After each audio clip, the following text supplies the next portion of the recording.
Hello, committee. We're going to call this meeting to order. Today is July 13th. We are in beautiful Fort Washakie, Wyoming.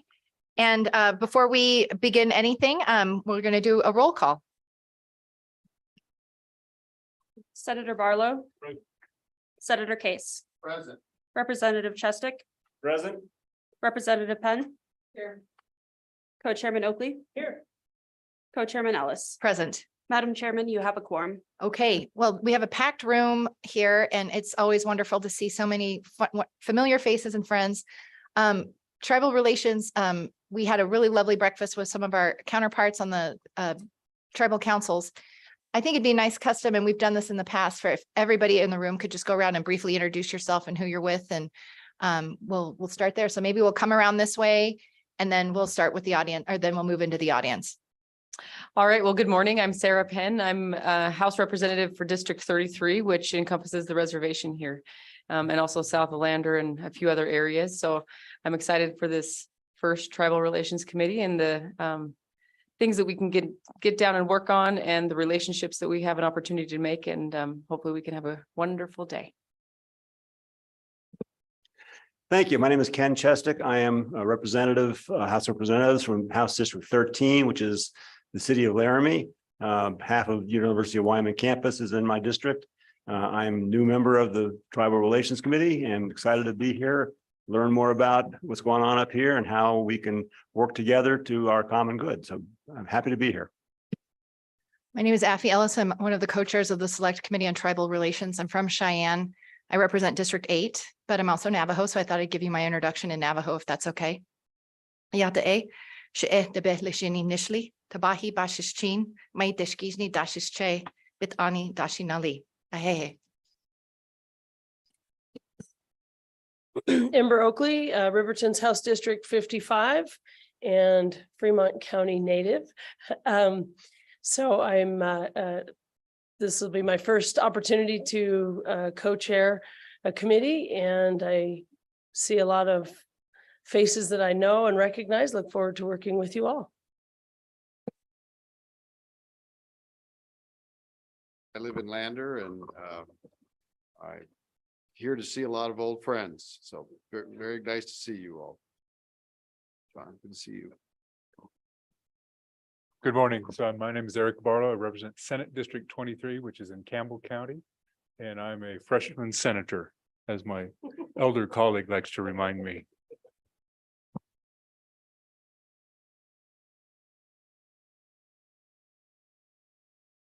I'm one of the staff for the Legislative Service Office. Donna Shippen, also LSO staff. Emily Wangan, Legislative Service Office.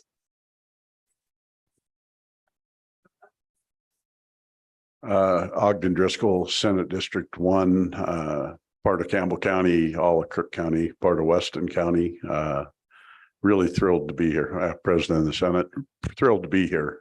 This is a really an important part of Wyoming and what we do. So honored to be able to be here. Thank you. Good morning. My name is Lindy Lynn. I am with Senator Lummis's office, and I cover Fremont County, the Wind River Reservation, Hot Springs, Carbon, and Sweetwater County. Good morning, everyone. My name is Hannah Haberman, and I'm a reporter with Wyoming Public Radio. Good morning. My name is Kit Wentland, and I'm Special Counsel, Tribal Relations Policy Advisor for Governor Mark Gordon. Good morning. I'm Anita Roman, Tribal Liaison for the Northern Arapaho Tribe under Governor Mark Gordon. Good morning, all. My name is Brett Fanning. I'm the Excise Tax Administrator, Wyoming Department of Revenue. Keenan Grossbeck, NABC. Enato spesi nete ena ithatina kusage nanana not kaseni bay. Hinana a sena nana cut hito na sena na. He won hahat nanacha sena na. Ni athoni he Teresa his chase, Northern Arapaho Business Council. I said, good morning, everybody. My name is Singing Sage in my Arapaho language. I am Arapaho and I'm also part Grovant. It's good to see all of you this morning. Good morning. My name is Scotty Ratliff. I'm tribal liaison for Senator Loomis's office. And while I have the microphone, I'd like to extend an invitation. This building was put together and part of the agreement that we had with that was that we would put together a memorial to veterans because this piece of land sits on veterans' land. And so a couple of years ago, we partially provided a memorial. So while you're here, I would hope everyone would take a chance to go straight west and experience the Path of Honor. Zonbeatu. My name is John Washke, and I'm on the Shoshone Business Council, and I've been around a long time. So Zonbeatu. My name is John St. Clair. I'm the chairman of the Shoshone Business Council. I want to welcome everyone here to the Wind River Indian Reservation. I'm really happy that the meeting is taking place here. At CWC, we weren't too sure if we were on the reservation or not, but here we know we are. Thank you. Good morning. I'm Pam Bueling with Senator Brasso's office based in Riverton. I cover Park, Teton, Fremont, and Hot Springs. I'm Diana Mitchell. I do historical cultural preservation. I also do treaty rights for over 30, 40 years. I'm interested in economic development on the reservation. I've worked at the Fort Wasky Historic District. We're trying to get that preserved so that we could have economic development and jobs on the reservation. And I thank for everyone coming. God bless you all. Good morning. I'm Chris McGuire. I'm with the Wyoming Highway Patrol. I am the Ashanti Amber Alert Coordinator for the state of Wyoming. Okay. Good morning, everybody. My name is Valera Whiteman. I'm part of the Wind River Tax Commission. Good morning from Doorway In, Doorway Out. My name is Sergio Maldonado. I'm a member of the Northern Arapaho Tribe and community advocate, educator, and lifelong learner. Good morning. Pepper Ottman, House District 34 representative, mostly the rural part of Fremont County from Du Bois to Jeffrey City, parts of Crowheart and over. So anyways, very nice to be here. Hello, my name is Joan Hanlon. I'm here representing United Data Connect. We do investigative genetic genealogy to identify Jane and John Does throughout the country. I hope to be working with the Missing and Murdered Indigenous Project here. And my husband's family has deep roots on the reservation. His great-grandfather, some of you may have known as Papa Hansen. Good morning. My name is Claire Johnson, and I'm a citizen of the Cherokee Nation, and I'm the attorney for the Northern Arapaho Tribe. Good morning. My name is Stephen Shedd. I'm a citizen of the Muskogee Nation, and I'm an attorney for the Northern Arapaho Tribe. Good morning, everyone. My name is Lloyd Goggles. I'm the chairman for the Northern Arapaho Tribe. It's good to see you all. I see some familiar faces here and there, so I'm glad you guys all made it, and I hope we have a good 2-day. Thank you. I'm Rob Black with the Wyoming Department of Education. I'm the social studies specialist and the Native American liaison for the agency. And it's always an honor and a pleasure to be before this committee and on this land. Thank you. Hello, everyone. Wanda Maloney. I'm with the Wyoming Department of Education as the policy officer. Thank you also for having us here. Travis McNevin here with the Northern Arapaho Business Council. Hey, Haniwashte. My name is Sybil Thunder Hawkmora, and I am a community member interested in the going-ons within the Wind River Reservation. Good morning, everyone. My name is Larry McAdams, and I'm a member of the Eastern Shoshone Tribe. Thank you. Good morning, Leslie Shakespeare. I'm the BIA Wind River Agency Superintendent. Good morning. Thank you for having us here today. I'm Tara Muir. I'm the Public Policy Director with the Wyoming Coalition Against Domestic Violence and Sexual Assault, trying hard to keep victims safe and help hold offenders accountable.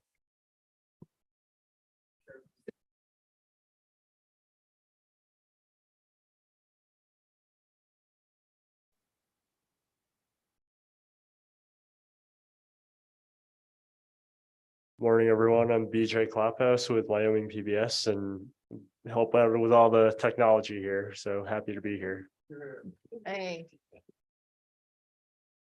Well, thank you for having us. There were times where we would meet on the reservation at the tribal council headquarters. And then during COVID, because of out of respect for your COVID restrictions, we did start meeting more at CWC. And so it does feel really great to be back in Fort Washakie and on the reservation. So thank you for having us. With that, just want to remind everyone that these hearings generally follow a general format. All the questions are addressed through the chairman. So if you're going to testify, you'll sit at the mic, make sure it's on because everything's broadcast on YouTube. And we want to make sure that the public can hear what you're saying. And so all questions will come through me or my co-chair, depending on who's chairing the hearing at that portion. So you'll say Madam Chair or Madam Co-Chair, and then we'll organize the dialogue that way. We have an agenda and we try and stay as close to the times as we can out of respect for people who may have traveled to address a certain topic. So generally what we'll do is we'll have people that we know are experts on that particular subject. We'll have them testify, present information, ask questions, and then we'll open it up at some point for public comment. Depending on how much time we have on the agenda, we might have to limit the time of public comment. You're always welcome to write to us, provide emails to us with additional information, but that's the way we can stick to our agenda. When it comes to the legislature, the items that you have on here, these are things that we have to go to our management council to have approved for us to study. So we really don't take public comment that, doesn't stray too far from these topics. With that, we also want to acknowledge that, we're going to treat each other respectfully on this committee. I'm not at all worried about that. And then you'll notice on something unique for tribal relations, we recognize that we're the state of Wyoming and we have limited jurisdiction. We can call, the Department of Revenue, for example, because this is a state employee. We can say, hey, we want you to come visit with us in Fort Washakie. And that's part of his job description. We recognize, though, that we have no jurisdiction to call on tribal officials that work for your government, on council members. We have no obligation to make you come or be here be part of our hearing. So this is a voluntary invitation. You'll see that on the agenda. We know that if the Eastern Shoshone tribal leaders and the Northern Arapaho tribal leaders want to address us, that they're invited and welcome to do that, but certainly it's not something we require or can require. So with that, I just wanted to make that notation. When you see that on our agenda, we do that out of respect, recognizing the sovereignty of both tribal nations here. So along those lines, we'll get to our first agenda item. We've done introductions, opening remarks. We're a little ahead of schedule, which is a good thing. But we'd invite both members of the Eastern Shoshone Business Council and Northern Arapaho Business Council, if you'd like to either come up together or one at a time, I would leave that up to you. But this is your time if you'd like to address us with anything that is on your mind or things that we can be working on as a state.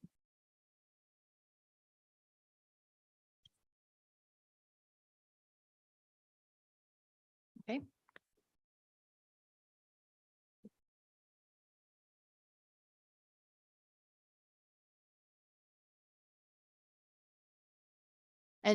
And we can do waves of it too. I mean, if our chairman want to first address the council and then you want to have another member of the council, each of your councils come up and address us, that's fine too. We're pretty informal on that part. But welcome, Chairman. Just make sure your microphone is on too.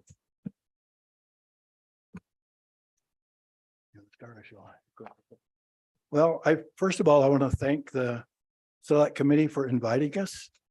And I think we have a lot of common issues that we need to discuss and resolve.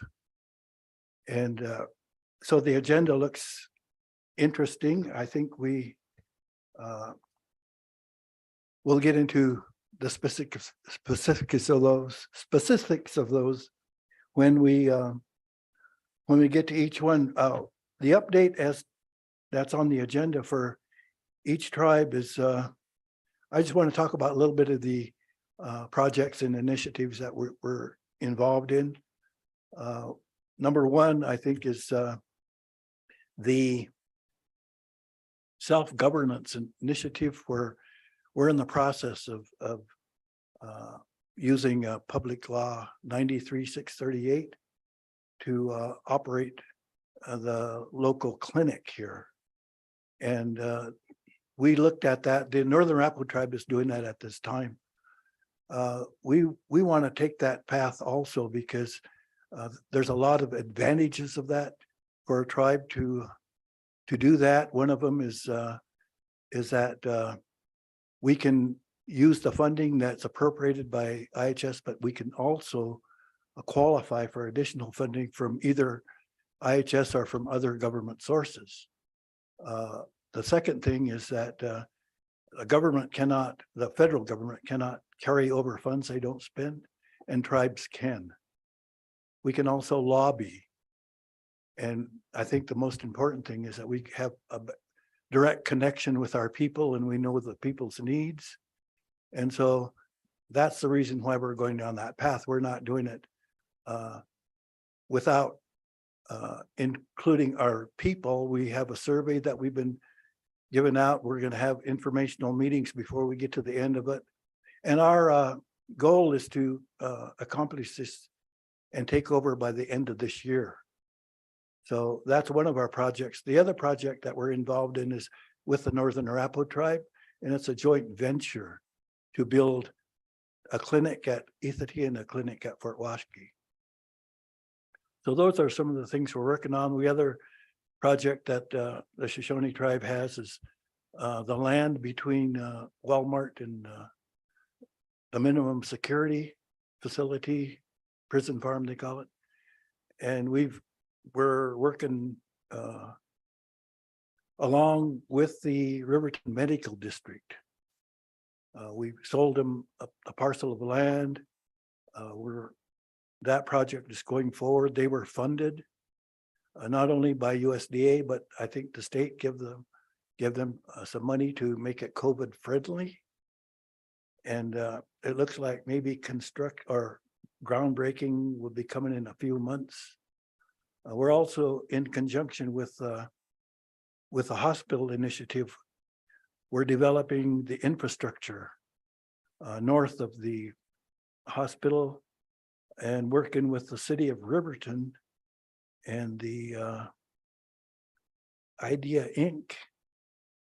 and the Wyoming Business Council to hopefully get some business and projects within that once the hospital goes up, then those will start to come in.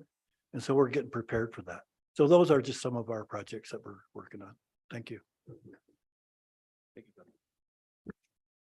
First of all, I would just like to mention, what you see right here at this, at the table here is, this is my grandpa, and, this is, always, every time I'm able to sit up here, it, because it's a once in a lifetime thing, because there's no males in our family from the Welsh side that have been able to do this for both of the tribes. And I think that's why we are able to get along so well. It's just, it's just a great pleasure to be up here with him, every time.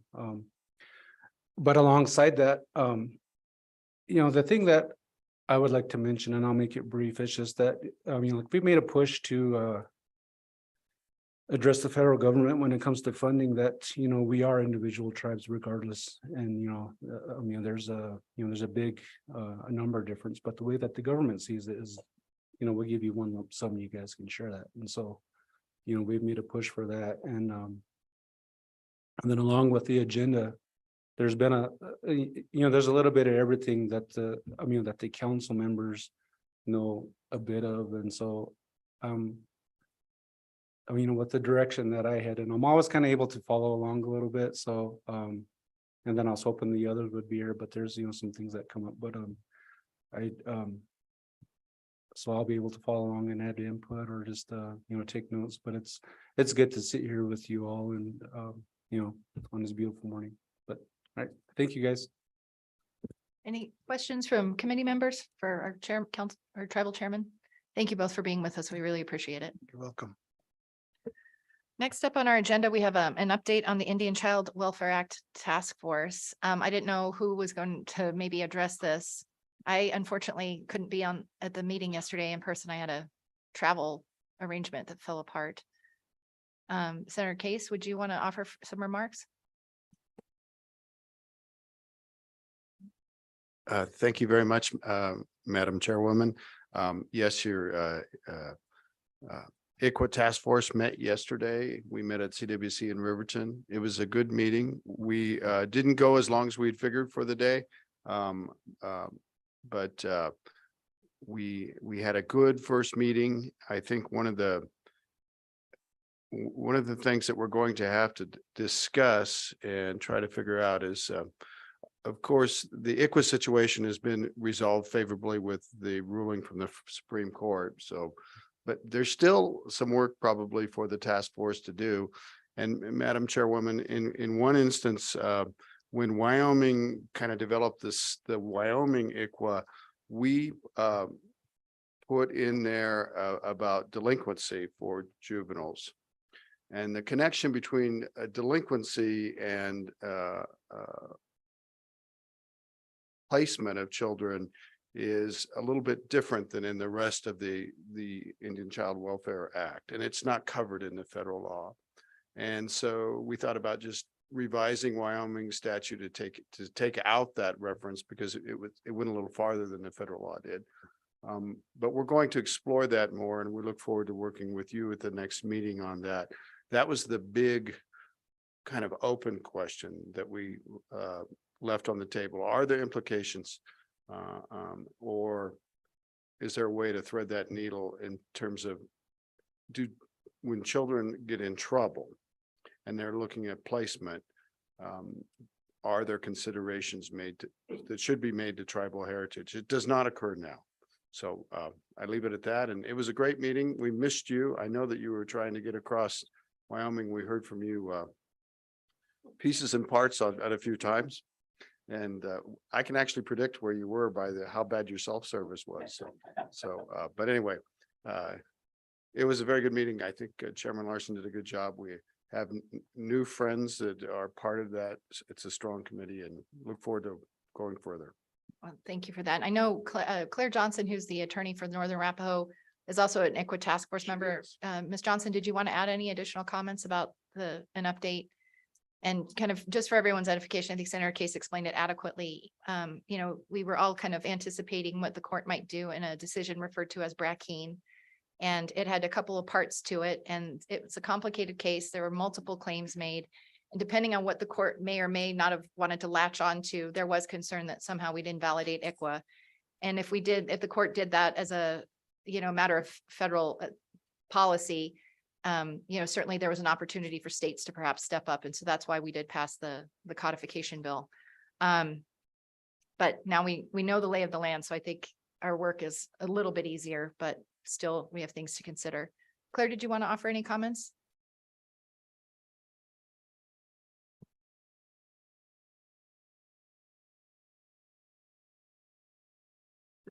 Good morning, Chairwoman. Just pretty much on the ICWA task force yesterday, one of the things that I thought was important is we did have a discussion on sort of what other states do in their state ICWA laws, and could some of those provisions be beneficial to both the people of Wyoming and the tribes of Wyoming. We looked at considering a potential a provision to allow tribal attorneys from other tribes to come in without having to use local counsel, which could be a big help to the tribe because there's limited resources. And this would be a cost saver for tribes when they come in to appear in ICWA cases. We also looked at the Washington State ICWA law and the fact that they have a provision that allows a judge to turn to an individual tribe's ICWA placement standards when determining placement in an ICWA case, which is great because it allows the tribe's law to be a part of the process. So we'll see where those things go, and hopefully the other meetings will continue to be successful. Thank you. Thank you. And did I miss anyone else who's on that task force that may have come into the room since we did big introductions? Okay. Seeing none, the task force has not set its next meeting date, but when we do, we'll put out a notice on our legislative service website.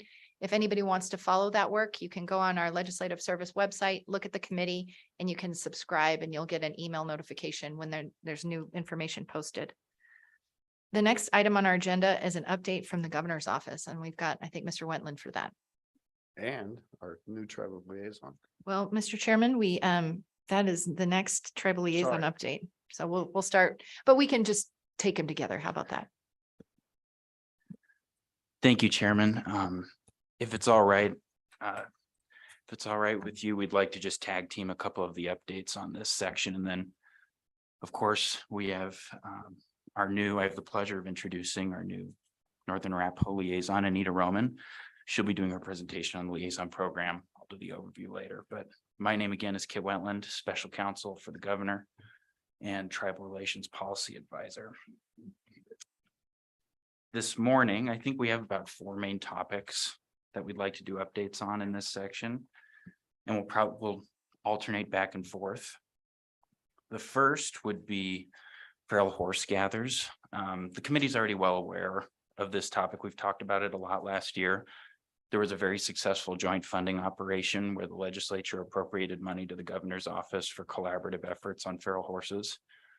The governor was able to partner with both tribes as well as Shoshone and Arapaho Tribal Fish and Game in order to get an agreement together, and about 2,000 horses were able to be removed early this year. It was a big success. A report with more details is coming later in the year in October as required by statute. Just to mention, the governor's office is likely going to do another budget request for a similar amount of funding this year, and hopefully we can keep the program going. Seems to be doing good work. And with that, I'll turn it over to Anita for some 4E updates, unless there's any questions. Questions in our case or? Madam Senator Chairman, Ball- I'm sorry, I was just asking on the sidebar, how many horses are we talking about total on that would be eligible for the next capture, or what is our goals with this? That's if maybe that's not for the governor's office, that's for the legislature, but what is the goal? What are the population and what is the goal? Thank you. Mr. Wentland? Chairman Ellis, Senator Barlow. I would, of course, defer to Tribal Game and Fish on specifics. What we have been told by them in their proposal is there could be anywhere from 6,000 to 10,000 on the reservation, feral wild horses. So at this point, getting them down to whatever the adequate appropriate management level is, I would guess that's well under 2,000, but I don't have that number actually in front of me. Any other questions? Representative Chestick? Yes, very briefly, what is done with horses when they're gathered? Mr. Wentland? Chairman Ellis, Representative Chestick, sorry, I didn't hear the first part of your question. I'm just curious as to what is done with the horses when they're gathered. The horses are gathered, and then they have, I don't know if there's the holding facility with corrals and a feeding operation here on the reservation or not, but they are kept there and then they are shipped out of state. Any other questions about feral horses? It wasn't in, you have to do a question, but Representative Penn. This is less of a question as maybe an addition to the earlier question. I was speaking with Chairman Goggles today on this issue, and he said that last year there was about 2,000 horses rounded up. So far this year already, there's been about 600, and they're currently undergoing operation, maybe starting today. And if Chairman Goggles has more to discuss on that, he does have some good information, but it seems like there are some good things happening, and we're on the road to improvement here. Any other comments about feral horses? If not, then continue, please. Thank you, Chairman. I'll turn it over to Anita to go over 4E DFS updates. Good morning, Chairman Ellis. So basically, I'm a little nervous, excuse me. The Northern Arapaho updates, I was told by Representative Lloyd Larson to bird dog some of these projects. And so basically, as I understand, The 4E incentives contract with the Northern Arapahoe DFS was fully paid out on June 30th, 2023. And then, of course, Wyoming DFS will continue to help with case files and getting them ready for 4E reimbursement. So they've that was a lot further along than what I understood when I first started the job. Tribal courts met with the Wyoming Justice Projects to do training on 4E and best practices. And this is really landmark, as there's no obligation for tribal courts to have to meet with, excuse me, the Children's Justice Project in any way. So they've done that, and that was not something that I wasn't a part of, but it was really wonderful to hear that. So there's a lot of progress. And Chairman Ellis, on the Eastern Shoshone side, we've got some momentum building on drafting the state 4E contract with Eastern Shoshone DFS. Of course, defer to the council if there's anything they would like to add, but the long story short is the state will probably function as a pass-through for partial 4E reimbursements once we get that contract done. It's just a very complicated, intricate thing to draft. Any other comments about 4E, or were you moving on? Senator Barlow, I know you've done a lot of work in this space. I'll confess, Representative Larson really knew this stuff inside and out. And I know Senator Barlow has served on the Labor Committee, so maybe we'll look to him to get up to speed on 4E issues and pitch in when we might need it. Okay, please continue. Any questions about that effort? Thank you for all the hard work that's gone into that so far. It's important work for sure. Please continue. Thank you, Chairman, and I'll turn it back over to Anita to go over MMIP updates. So I was also told to bird dog MMIP, which I've been definitely looking into. It's super important to me personally. I wanted to clarify that. So my very first day on the job was actually going to the first in-person task force, May 17th at the Wind River Casino. So that was really fun. Like, apparently they hadn't been able to meet since COVID. So that was a really big deal. The next meeting is on July 17th, and I plan on attending and just making sure that I understand both the local and the state kind of and how it's working out. And then the WGA draft resolution. So the Western Governors Association finalized an MMIP resolution that is now public and available online. The Governor Gordon helped craft and strongly supports this resolution, and there will likely be needed, or there's going to be certain items that are going to be nitpicked or, picked out. But one of the things that I noticed is BIA law enforcement shortages and hiring speeds may be topics. There are shortages of BIA officers on the reservation here, and they're working a lot of overtime. So that was something that I see locally. Questions about the brief MMIP update? We'll have more on this later on in our agenda. Yeah. And we can visit Anita, law enforcement, and I see Mr. Shakespeare back there, our superintendent. This is an ongoing conversation we've been looking at for years and years. So we'll keep trying to figure out how we make sure that the force is adequately staffed. Perfect. Thank you, Chairman. Okay. The next item on, you think you said 4 things, and that's 3. Yep. And Chairman Ellis, I'll just. I left out the division. There was one other quick update here, just that we're, of course, meeting with Director Chambers and getting Anita integrated into the MMIP task force. Just the logistics, how it's run on the ground. Moving on to the last topic, I'm going to try and be short. Unfortunately, it's a complicated topic, so I'm going to try and summarize as best I can. It's Title 4D, not to be confused with Title 4E of the Social Security Act. And it has to do with child support enforcement programs and tribal child support enforcement entities' access to federal tax information. The reason we bring this up is this has been mentioned to us by the Northern Arapahoe Business Council, and I know it's of concern to Wyoming DFS, to probably a lot of tribal child support enforcement agencies around the country. Under Title 4D of the Social Security Act, child support enforcement programs, state programs, get access to federal tax information that helps them collect on delinquent child support payments. And one of the ways they do that is through what's called the tax offset program, where from federal tax refunds, with that information, they can withhold certain tax refunds that are sent to folks that are delinquent on their child support payments. It accounts for roughly 8% of national child support collections every year. Very significant.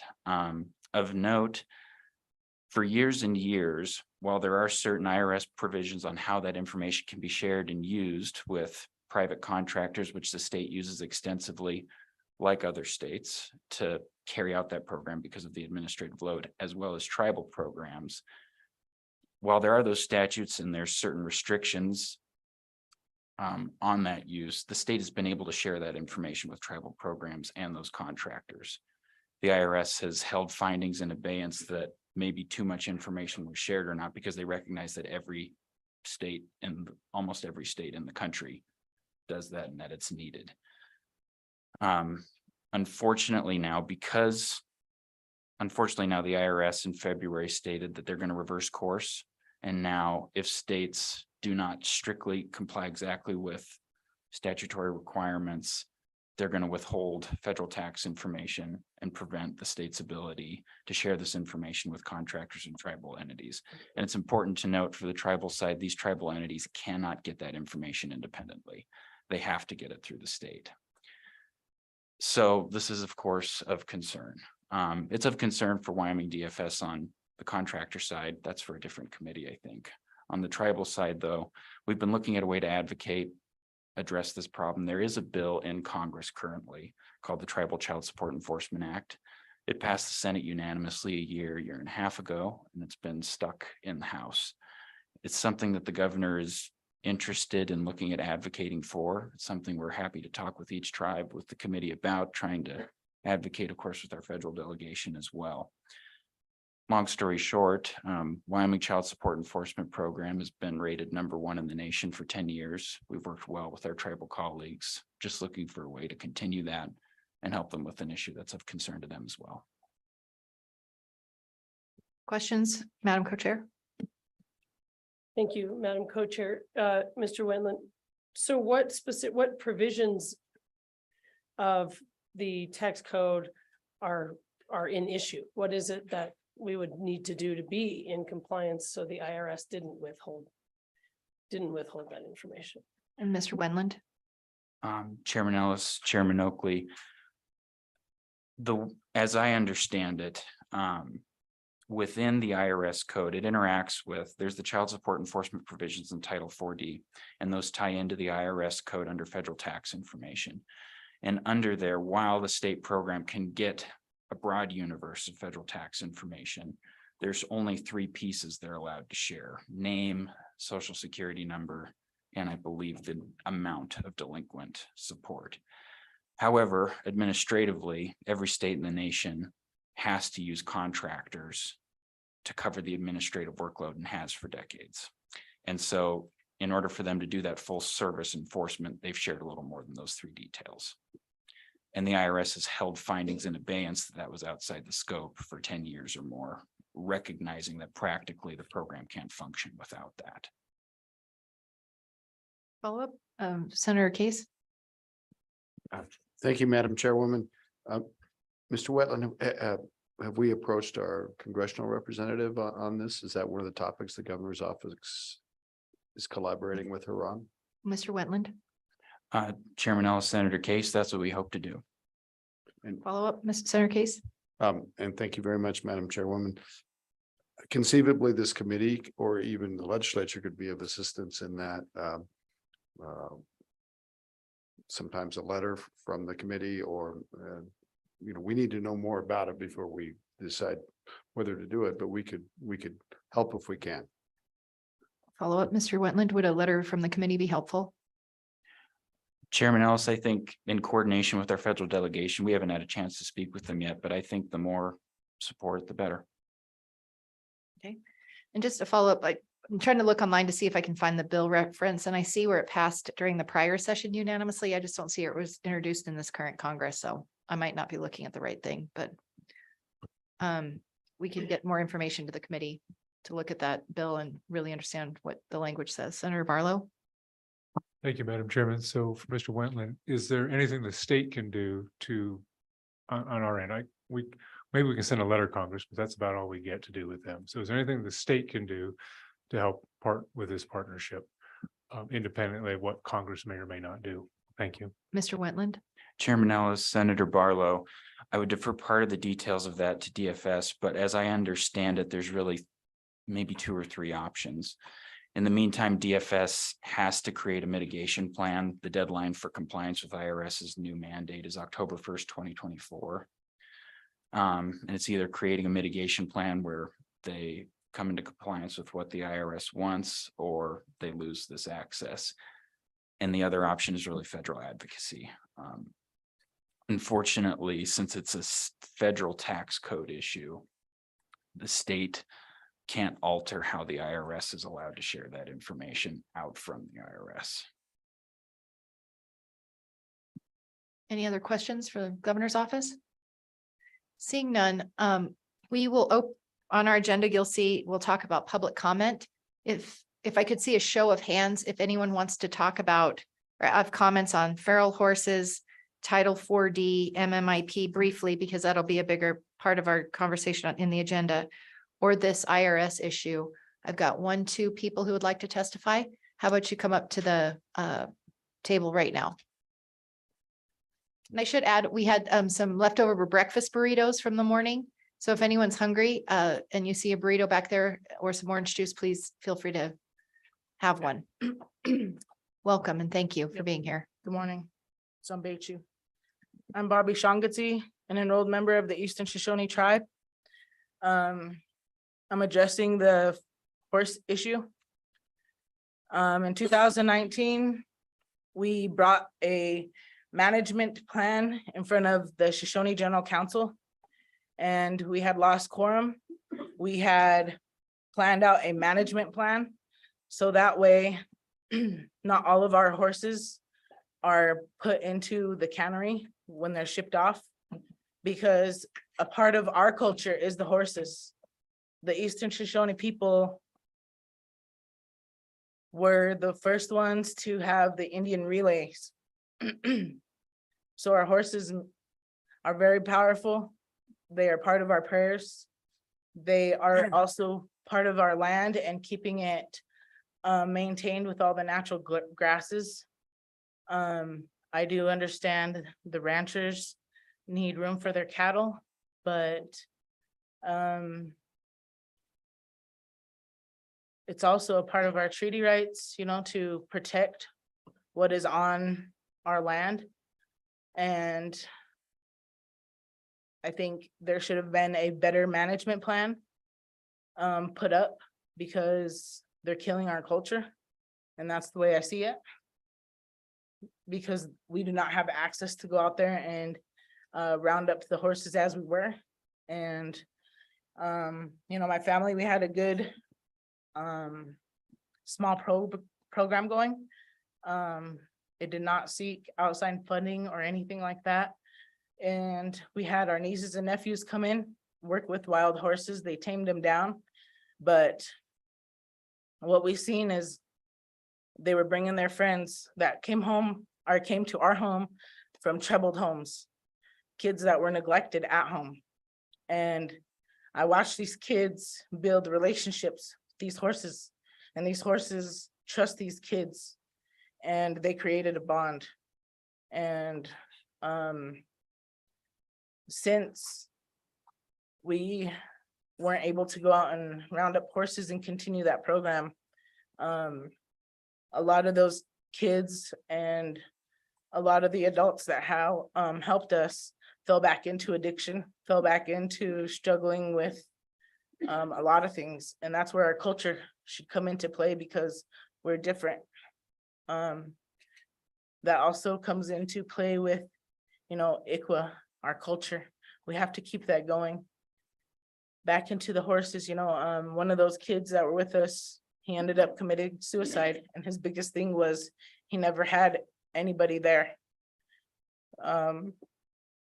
You know, we got to watch that boy get on a wild horse that he tamed down and built that relationship with, and ride off free, you know. He got to experience that.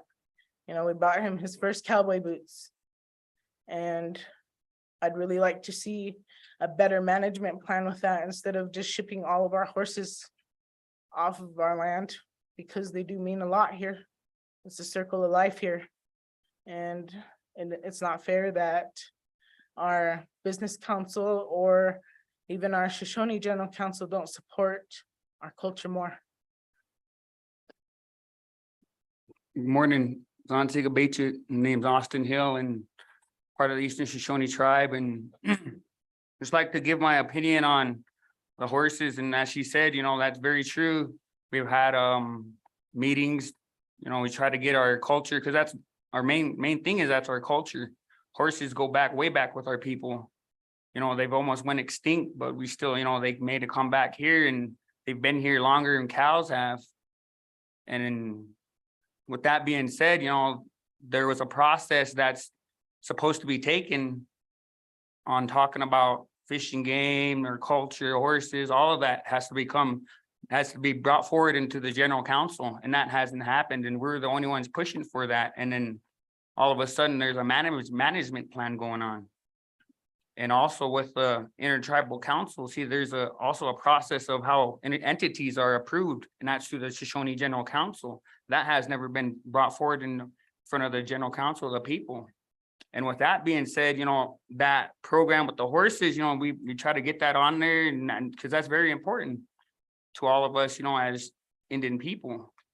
Because, you know, like she said, the Shoshone people were the ones that first started the relay races and horses, and they're a big culture, big part of our culture. And, you know, we would like to, you know, see some better management plan, because from sitting here listening to what you guys explained, and you guys don't know where the horses go after they're captured.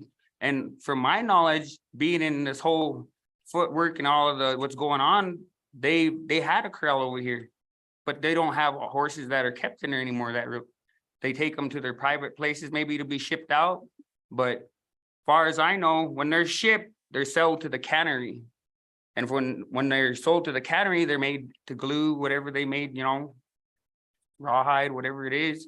And that's a waste of culture. That's a waste of life. Because us as Indian people believe everything has a life. Everything has a spirit. You know, to just have the horses thrown away like that, you know, that's not right. And, you know, I would like to see that there's a program implemented in our tribe so our children gain knowledge, not just our children, but our people with addiction, our people with, you know, troubled homes and troubled lives, that they can come and express that, because there's a lot of people ain't comfortable expressing that to another human being, what the troubles they have went through, the trauma. So, you know, that horse takes care of that. And we've seen that, we've acknowledged all of that. And every time we went out there, we pray. We don't just go out there to take. We went out there to pray. The Creator only allowed us to take so much horses at each time. And that was enough to get us by, you know, keep food on the table, keep them kids busy. Because when kids ain't busy and they grew up in tough homes, or, you know, they got no control of that, but they come with problems. You know, they start destroying stuff around the community, you know, and that stopped when we were running the horses and working the horses and expressing our horse culture. And horse culture isn't just, you know, leading somebody around in a corral and letting them sit on a horse. Horse culture, it goes into more of depth on how to treat an animal, from its wild presence to being able to ride it. You know, there's steps involved in all of that, just like everything else, life, it all has steps. I'd like to, you know, if you guys express, you know, just appreciate you guys' time here, letting us explain that. And also, you know, the ICWA, you know, you go back and you think about the child when it's first born and stuff. And then if it's an enrolled member of the tribe that's a treaty tribe, then that tribe has all jurisdiction over that child, no matter if it's off the state or if it's off the reservation, because of the treaty. I'd like to say, you know, thank you for your guys' time and appreciate it. Thank you. Okay, thank you for your comments. Committee members, any questions for either Ms. Shongati or Mr. Hill? Mr. Chestick? Thank you for your testimony. And please excuse if my questions are somewhat uninformed, because I'm new on the committee and I'm not aware of some of the issues that you've been dealing with for years. So I'm here to gather information that you have and I don't. So it seems, I guess I'm struggling to understand the conflict. There's a conflict between the ranchers who apparently want land for grazing cattle, and then the wild horses are interfering with that somehow, and I'm not quite sure what the interference is. And I know that your very powerful testimony about how important the horses are to your culture. That's something we need to respect, of course. So I'm wondering what efforts have been made or could be made, in your opinion, to try and mediate that conflict? Or if I've misunderstood the conflict, please correct my understanding of it. But what can be done to try and resolve this conflict short of capturing all the horses and shipping them off to places unknown? Mr. Hill? Yes, okay, probably in my opinion, in my eyes, you know, it'd be more open about these, because they, you know, all these horse meetings that people's have and how they bring into, you know, created that little council and then that little entity to go out and do that. Actually, see, that wasn't really posted out in the public in front of everybody to see. So a lot of this stuff is hidden information, and if they can create that program to help utilize the horses, and you know, we can adopt just like other places where they sell them to, if they can't get, you know, if they can't take care of them, they adopt them out. Just like if we had a program here that would do the same, hire people, however it is, get funding, and then create a program so our children and our adults can flourish from that. And then, you know, that's just what I'd like to see. Ms. Thank Shang, you. and am I pronouncing it correctly? Shangati? Shangutsi. Shangutsi. Yep. Okay. Go ahead. I think like a recovery center, a cultural recovery center with the horses would be good, where they can adopt in the horses that are being rounded up. And you know, because there's a lot of men and women out here that know how to work with horses. It would give them something to do, to train the horses, and to also work in recovery, to help, you know, bring more sobriety and prevention to the reservation. And also implementing our culture, because we as Shoshone people, as Native Americans, as Arapaho people, you know, we were sober people. We all worked with our animals, our horses, and our plants. And we need to keep bringing that way of life back. You know, we have those, the Arapaho horse runners that go out to those prayer rides. You know, that's keeping their culture going. And why not have more of our horses off of the lands, and those kids training them? Because, you know, there's kids that are willing to do that. And our children out here, they need something to do and people to care about them. If it's not an animal, then it's a person. Any other questions? Representative Penn, and my apologies, I think I called you Mr. Chestick. Representative Penn. Thank you, Madam Chairwoman. For either of you, Mr. Hill, Ms. Shangutsi, you mentioned that in 2014, there was a management plan. Is that something that was just being discussed, or is that something that was implemented? And if it had been implemented, when did that cease to exist?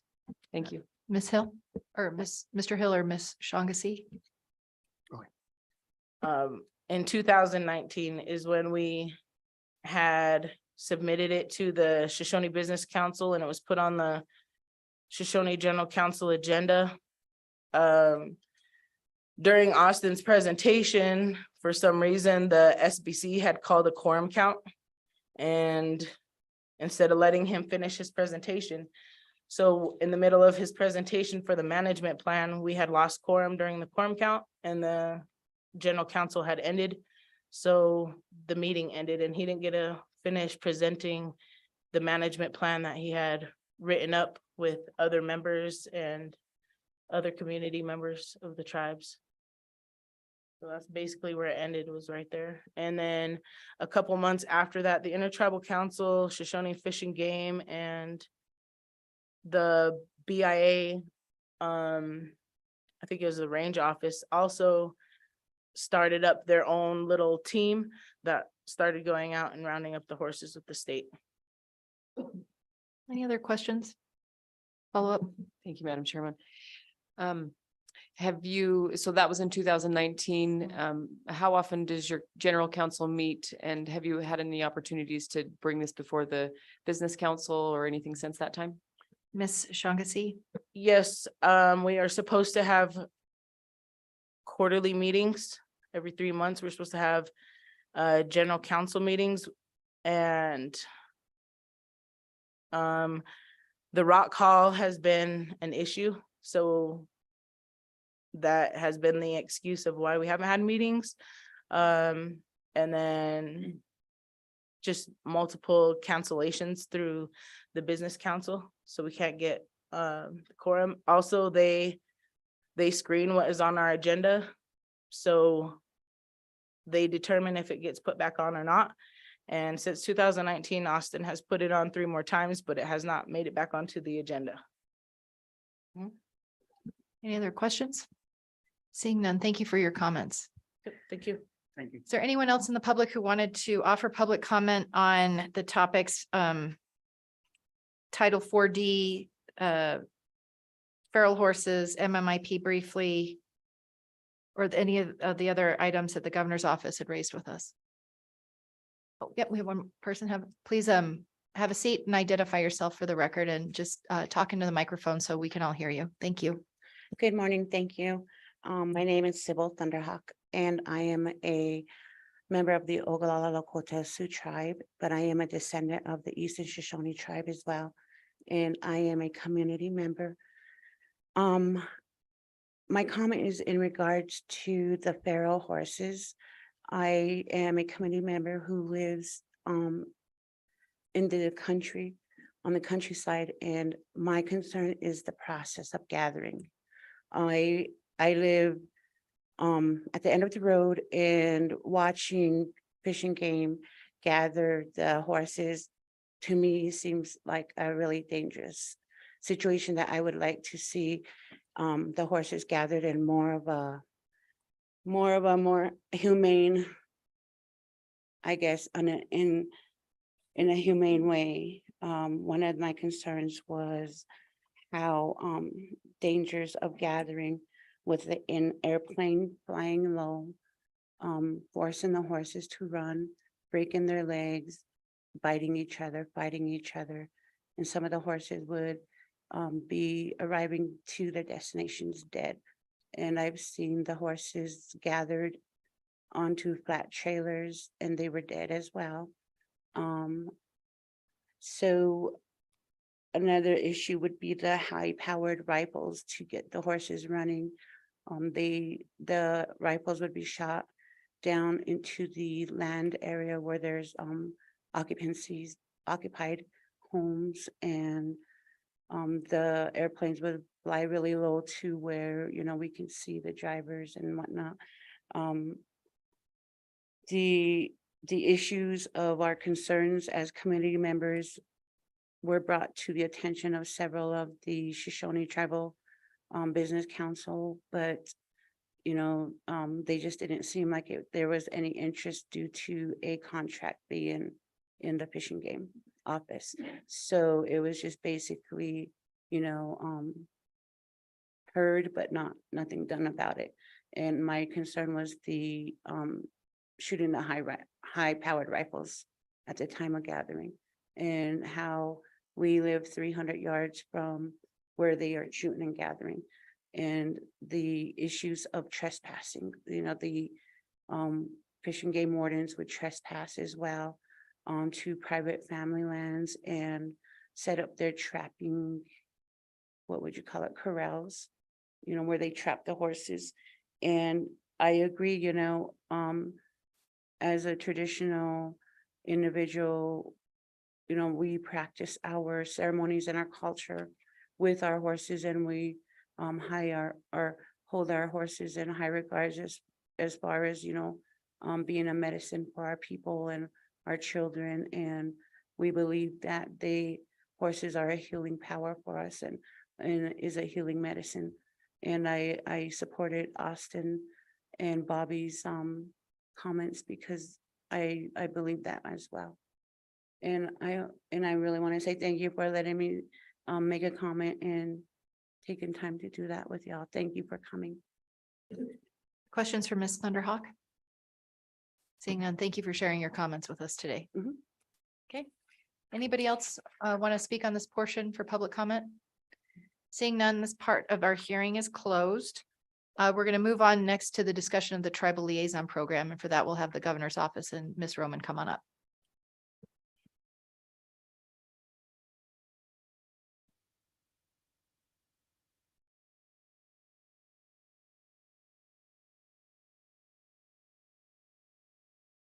Good morning, Chairwoman Ellis.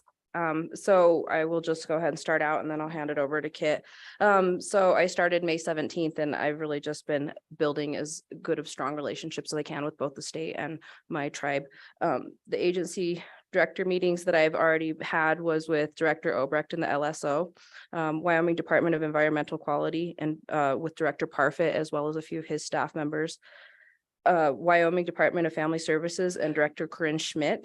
The Northern Arapahoe DFS is making progress, as she had pointed out. And so we had a really wonderful meeting. And then I followed up with the NABC in person to move the ball on a timely payment to close up that June 30th. I've met with the Department of Revenue and Director Henson as well. So that was also really exciting. I've met with the NABC, and one thing that we did schedule right away was a WCDA meeting. Kit and I, as well as Ivy Castleberry and Scott Hoversland, Director of WCDA, discussed homelessness, or houselessness as it's being called now, and the potential for community block grants. We discussed many lending agencies in the state that don't fully understand the MOU between the tribes and lending agencies regarding the Section 184 lending. So that's something I got to work on when I was at the Wind River Development Fund, as well as just kind of helping educate just the community as well as lending agencies about that funding, and how to navigate the process of getting a home loan on the reservation. And actually, it was really interesting because I went in with Director Obrecht and his staff about how difficult it is to get a mortgage on the reservation. So that was really interesting in education for the state. Then we went and I met with the NABC, and the council mentioned re-educating. So again, that lending, the Lending Institute First Tribal Lending, it's a native CDFI that is doing 184 loans on the Wind River Indian Reservation. And then they mentioned the Wyoming tenant law and its impact on tribal members. And there's, along with a few other issues regarding houselessness or homelessness on the Wind River and Indian Reservation, as well as in the border towns, so in the communities. I meet with the NABC regularly. So I just kind of set up standing meetings with them. And even if I don't have a lot to present, I'm still there to understand and learn as much as I can. So my first meeting was really just to really talk about my role in this position, as well as how I've met with senators and representatives about how they view my position. So I'm just learning as I go. I really want to understand the communication protocols that have put into place. There's several notable topics that we've discussed. So basically, it's going to always be regular communication, not only with the NABC, but with representatives and senators across the state. Title IV program funding progress, MMIP, which is just something that is super important. And then the broadband grants. So that's something that's also been going. So meeting with legislators, again, I've already mentioned Larson, Senator Case. I wanted to thank you for inviting me to your the first committee in June. That was really an education, and I got to meet a lot of senators and representatives that are sitting on different task forces and committees. Met with Senator Ellis, as you know, Senator Salazar. He was really awesome guy as well. He brought up another issue that is starting to come up, is the cost of food. So that's something that he's hearing from his constituents, as well as the NABC is hearing from their constituents. I'm actively reaching out with other representatives, as you know, to see how I can meet with you and just make sure that there's a statewide relationship that's really strong here with the NABC. I wrote the VSO bill, so it's under edit right now. I've already reached out to Senator Lummis's liaison, Scotty Ratliff. So he was my first call, actually, because I was like, oh, he was my board member. So I got to have a good conversation with him about just getting that letter done so that we can support the VSO bill that's stuck in Congress. Right now, there seems to be a real big push for the broadband discussion since the state got that the money. And so I've already met with the USDA Director Glenn Pauly on June 16th, and he gave me more resources than I was ready for. So my email was just tons of links and just kind of really helping figure out where to go and how to navigate. So I'm trying to just make sure that that those communications don't break down, because oftentimes there's a lot of grants that are available. But again, the NABC is running an entire nation. So it's really hard for them to have time to sit and write a grant. So finding a grant writer, making sure that there are certain things that would really fit into their to their programming or into the vision and mission. Let's see. We've already prepared the tribal engagement letter for the broadband. So Kit and I did that, and that was sent out. And then I met with Patrick Lawson, director of the Wind River Internet, about the federal reimbursement model. And we talked about how that's a major hurdle for the tribe. So, you know, the state reimbursement model where you go ahead and put the infrastructure in and then the state or the federal government reimbursed. That's really hard for the tribe because again, they're not, you know, a huge money maker. It's so it's a lot of work and it's a hindrance. So those are a few of the things that I've been doing. But honestly, there's so many different balls in the air and there's new things that are kind of getting put in front of me that I want to make sure that I do it well and effectively. So. Questions for Ms. Roman?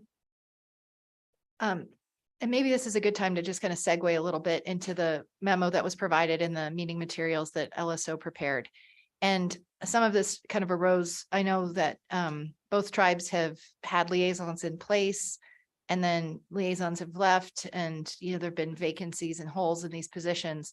Unfortunately, you know, when we're in the legislative session and Cheyenne and Senator Case, you should know, is the strongest advocate for making sure that both sovereign tribes have separate liaisons. But there have been efforts in the past to remove the liaison positions entirely or to consolidate them into one. So during this last session, I will say I received a lot of questions from some colleagues saying, where are the liaisons? We don't see them here ever at the legislature. And so, you know, explained, obviously there's people move on and it takes a while to find the right person to fill those roles, but it did prompt some questions about how do other states tackle their liaison work? What kind of entities exist to support tribal relations? Our committee, you know, certainly does a lot of that work, and it is a little odd that it comes out of the legislative branch rather than the executive. But with that, maybe we could have Emily walk through this memo just so we're aware of what other states do, and maybe we have a discussion of how we make these liaison positions as beneficial as they should be for, you know, what they're there to do, which is improve relations between the tribes and the state of Wyoming, and, you know, smooth out problems where we have to work together on, you know, funding, pass-through funding, programs, administration. We really want to figure that out and make sure we're doing it the best way we can. So with that, maybe Emily could walk us through the memo and just describe how other states tackle it. Thank you, Madam Chairman. Emily Wongan, Legislative Service Office. So this memorandum, there were copies available for those in the audience, and it's also available in the meeting materials on the Wyoming Legislature website. So this just looks through tribal liaison programs that are created by statute in surrounding states. So I'll just touch on each of these states. So Arizona has an Office of Tribal Relations within their governor's office, as well as agency liaisons. So each state agency is required to either hire a specific tribal liaison or give those duties to somebody within the agency. Then Colorado has the Colorado Commission of Indian Affairs, which is led by the Lieutenant Governor and acts as the official liaison between the Southern Ute and Ute Mountain Ute tribes in the state. And then the statute prescribes the qualifications required for each member of the commission, and that is outlined in that section in the memo. Montana, similarly to Arizona, also has agency liaisons. But there is also the Office of Indian Affairs created to facilitate those tribal state communications and serve as a liaison between the state and tribal governments. The statute also prescribes requirements and qualifications needed for those positions. And then in New Mexico, the Indian Affairs Department, which was originally known as the Office of Indian Affairs, is a cabinet level department that coordinates those intergovernmental and interagency programs that concern tribal governments in the state. And they also have agency liaisons within their state agencies. And then North Dakota,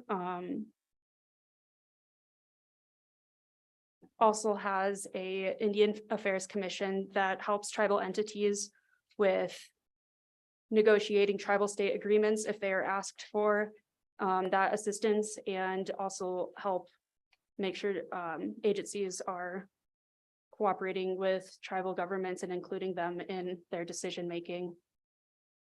And finally, Oklahoma has one in statute, and then what's currently in place. So currently, the current governor created a cabinet level Department of the Secretary of Native American Affairs.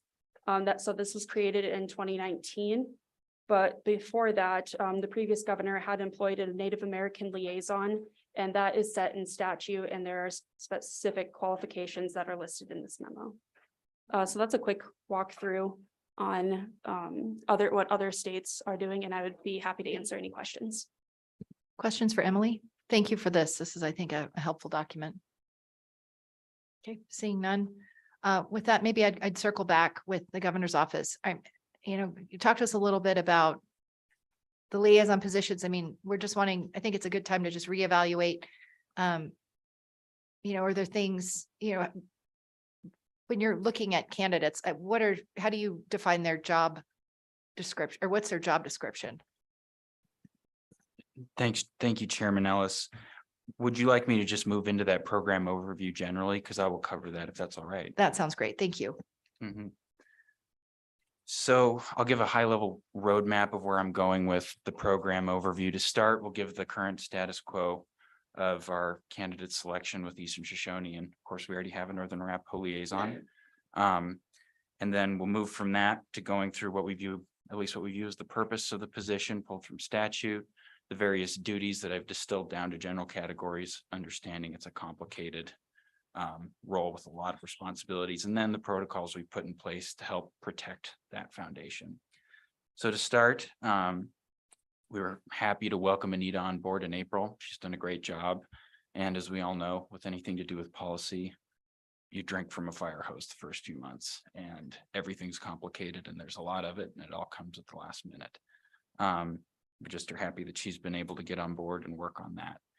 On the Eastern Shoshone side, as the committee knows, Lee Tendor resigned his position as Eastern Shoshone Tribal Liaison. He moved on to greener pastures. We wish him the best. And we've got names that are likely forthcoming from the Eastern Shoshone Business Council. The governor may have a couple names to propose as well. Our process for selection is under statute. We take recommendations from the Eastern Shoshone Business Council as we do from the Northern Arapaho for their liaison. We have the ability to propose some. We confer with each council on all names that are on the table.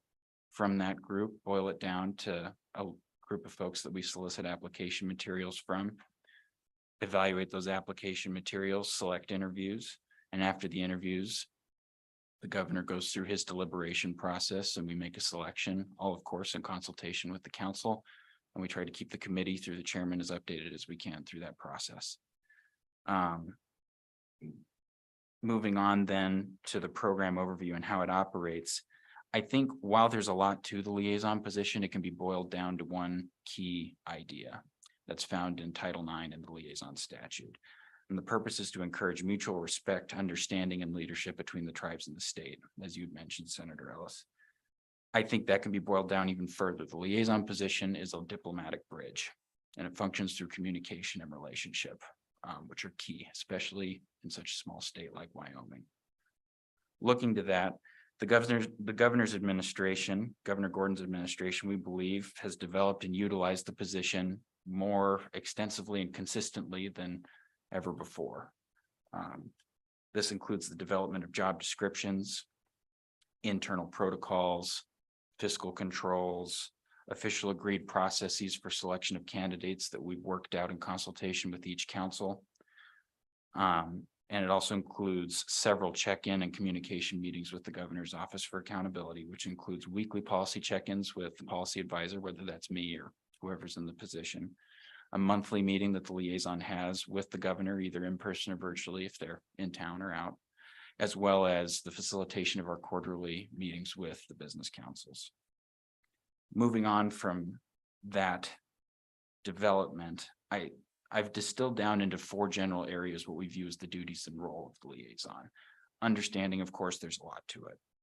First, we think the liaison acts as a tribal advisor to the governor. And what that means is they're a neutral advisor. There's 2 pieces, a neutral advisor to the governor, not a paid tribal lobbyist. Each tribe has the ability to do that if they want their lobbyist. We of course defer to their ability to select that. But the liaison, by extension, is also not a spokesperson for the tribe because only the council itself can authorize who speaks on the tribe's behalf. And that piece of protocol, respecting the tribe's authority, sovereign, and just their sovereignty and their authority to do that and have their own voice, has been a key piece of protocol for us. Moving on to the next section, the liaison facilitates and coordinates communication between the states and the tribes. And that's really where the strength lies. This includes the executive branch, not just the governor, but other executive branch officials under statute, as well as the select committee and the legislature. It's one of the duties laid out in statute for the liaison. It also includes presence and testimony of legislative committee hearings, both in the interim and during the session, which is something we acknowledge we could probably do a little better on moving forward. I think another key is that the liaison provides a local presence here in Wind River. Even being, I'm from Sheridan and I've lived in Wyoming for a big chunk of my life, but I'm not here in person on the ground, neither is the governor. And from our offices in Cheyenne, we don't have the local perspective of how state policy can affect folks here on the ground. And I think having the ability to have a window into that helps us make better, and the legislature, better informed policy decisions. It also allows for the ability to facilitate urgent meetings. Emergencies come up all the time. An email sometimes just isn't good enough. Sometimes the self-service, you can't get a call through. And if you have somebody who's there and can get in front of somebody face to face, sometimes that makes all the difference.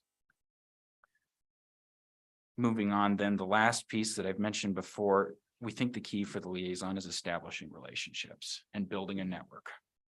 To facilitate communication, you need relationships, and to have relationships, you need somebody there in person who can build trust and consistency. Those relationships allow for people to take in information from the state or from the tribe to facilitate communication in consistent, accurate ways and move the ball on these issues that affect not just the tribe separately or just the state separately, but issues that affect us all where we have to work together at some level. Moving then to my last piece, we put in several protocols to help just crystallize how those roles work in a way that complies with state statute, but in a way that really we strive, that we could always do better, to respect the sovereignty of each tribal business council, of their governmental setup with their general councils and their tribes, period. It's a delicate balance, but that's why we put these protocols in place, to try and thread the needle and respect the fact that these are sovereign nations with their own processes that are choosing to interact with the state. First, all of our protocols derive from one central position that Governor Gordon this is extremely important to him, which is open and honest and frank communication. Where we agree and we work together. Where we don't agree, because we are going to disagree at times, we can at least talk about it openly and honestly with each other as it happens, instead of going straight to conflict. And the ability to do that, I would argue, is one of the most healthy parts of a relationship between the tribes and the state. The ability to just talk openly and honestly about areas where we can agree and even areas where we don't. To protect that ability, we build trust through communication protocols, lines of command, making sure our messages are accurate and consistent. And that starts with the liaison first goes to the tribal business council if we're going to speak to the tribe. And then if the tribal business council says, yes, we want to refer you to this agency or tribal official head or a line level person to help get a program working down more in the weeds with the details, then we can send the liaison there and we know that line of communication and that protocol has been approved. That just respects the tribe's voice. We know we're going to the right source, and then it can expand from there as the tribe authorizes. Third, the liaison always vets policy positions and communications with the governor's office before going in front of the council or tribal officials. And that just is good practice generally. It makes sure there's one consistent, accurate message where we don't get over our skis down the road on something and then say, oh, wait, sorry, we were wrong, and have to divert. Just try to help make sure if we take a step this direction, we mean it and we can go there. So in summary, and I know there will be several questions, and if I've missed something that the committee wants to address, I'm happy to answer those questions. We do recognize the position is always developing, it's always improving. I know it's even gone through a lot of change since 2014 when it was first instituted. But the governor does stand by his administration's record in helping develop and further that position over the last few years. And we look forward to supporting both our current and our future liaisons as they manage what is no doubt a difficult yet rewarding position. Questions for Mr. Wetland or Ms. Roman? Ms. Roman, welcome aboard, and thank you for reaching out. I know you were in Cheyenne. We had some time to go grab a cup of coffee. And I appreciate that. I think, one of the areas I've communicated concern is, when we have these missing murdered Indigenous person task forces, Director Chambers of Victim Services really involved in a lot of that work. Corin Schmidt, Director of Family Services, very involved. I know, and I see her up here, and I know she's doing all this work, but so many times I'm like, were the liaisons at the meeting? So I've just been really unclear on, how much work they're doing. So I think developing those relationships is important. Mr. Wetland, I am kind of curious. So you've been doing this job for a while now. Do you see any room for improvement with the liaison program that we've got going? Or I just want to make sure we're really being thoughtful about this going forward, because we want these relationships to be fruitful and meaningful. And, I think there's always room for improvement, but I'd be curious to know your thoughts. Thank you, Chairman Ellis. I'd acknowledge that we can do a better job of committee hearing presence. I think that's something we're looking on doing. We've already had Anita down to Cheyenne, and she survived about 8 meetings in one day with state agency personnel. We've got a desk for her in the governor's policy office if she's there. I think that's something we acknowledge we can do better. I think that honestly, the key, and I, of course, if either council would like to address what they view as key, I of course defer to their opinions too. For us, just really making sure with our communication protocols, we're always consistent and sticking to those. That just builds trust because people know what to expect, where to get information, and how it's going to come down the line. And that has been a focus that I think the governor's office has tried to really respect, to make sure we respect each council's authority and voice. Alrighty, any other questions about the liaison? Senator Case? Thank you, Madam Chairwoman. I'd just like to thank the governor's office and Ms. Romanson. I look around this room, I see several former tribal liaisons. So it's an ongoing relationship, and it's a very important one. The interaction between the state of Wyoming and our 2 sovereign tribes is complex.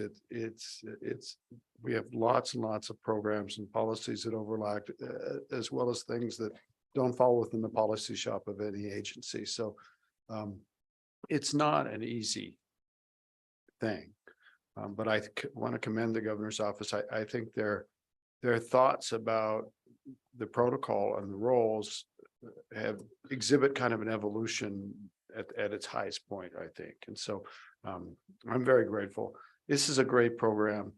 It's sometimes like all our relationships, we have little twists and bumps and things don't always go right, but it is very important that we keep at it. And I'm very proud of this program. Actually, I think it's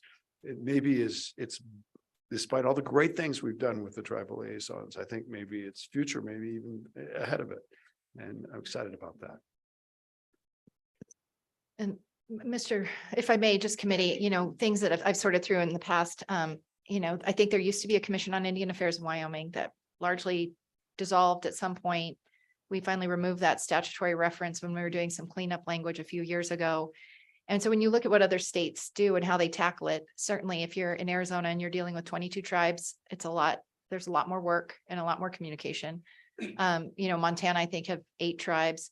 And so I think we're trying to thread the needle on, is this enough? Do we need more? I don't think we need less, but when you have other state models where each agency has a tribal liaison. The federal government does that. Well, we're not the size of the federal government. It seems like overkill to have a Department of Ag tribal liaison. So I think what we're trying to tease out and maybe highlight for the public is that these liaisons, we're really asking a lot of them, 2 individuals to bridge those gaps on all these, lines of communication between state agencies and the tribes and the legislature and the tribes. So I just want to have an honest conversation if that's too much, if for those positions. But that's, I think, in my view, the intended purpose. And so I just want to make sure we're doing what we need to be doing. Madam Chair, Follow up, Senator Case. I very much apologize, but we actually do have some of our agencies have liaisons, and that's perfectly appropriate. It's absolutely, a Department of Family Services has a formal liaison.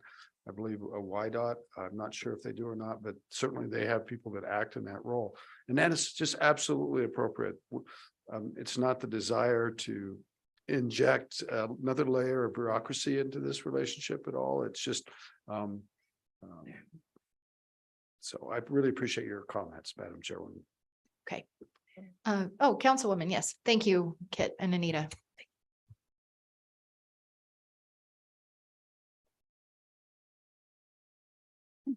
Good morning, Madam Chair, and all of you here today. My name is Teresa Chase for the record, and I just wanted to share some ideas and thoughts about the tribal liaison position. I believe that this is one of the most important positions that we have for our tribe. I'm really thankful for Anita and all the work that she's done so far in the short time that she's been on board. Thank you, Kit, for explaining the process, to give everybody a better understanding of her job duties. I worked up in North Dakota for some time before I moved back to Wyoming, and I am close friends with Scott Davis, who was the former Indian Affairs Commissioner up there. And he had a full functioning staff under the governor's branch. And what I would like to see it along those lines, from what I experienced up in North Dakota, I see that through the Indian Affairs Commission up there, they have a great relationship with all 5 tribes of North Dakota. And that consists of the Sisseton, Wahpeton, Oyate Nation, Spirit Lake, Standing Rock Sioux Tribe, 3 affiliated MHA Nation, and the Turtle Mountain Band of Chippewa. So what Scott and his staff would do would be the mediators, and just to take a step back, in the beginning of each year, in January of each year, they have a State of Tribes address.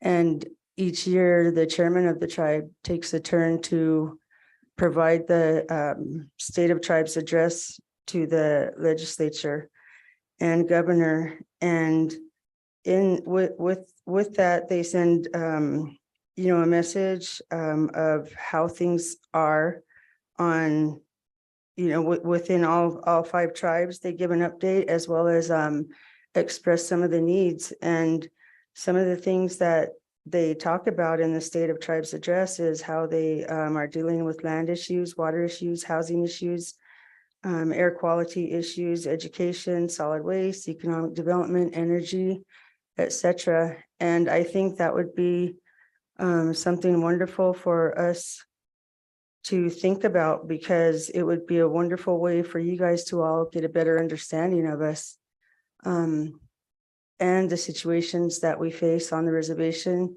obstacles that we're facing, as well as some of our accomplishments, because there are a lot of wonderful things going on our reservation that maybe you might not all be aware of. And so I think that would be a good thing to think about.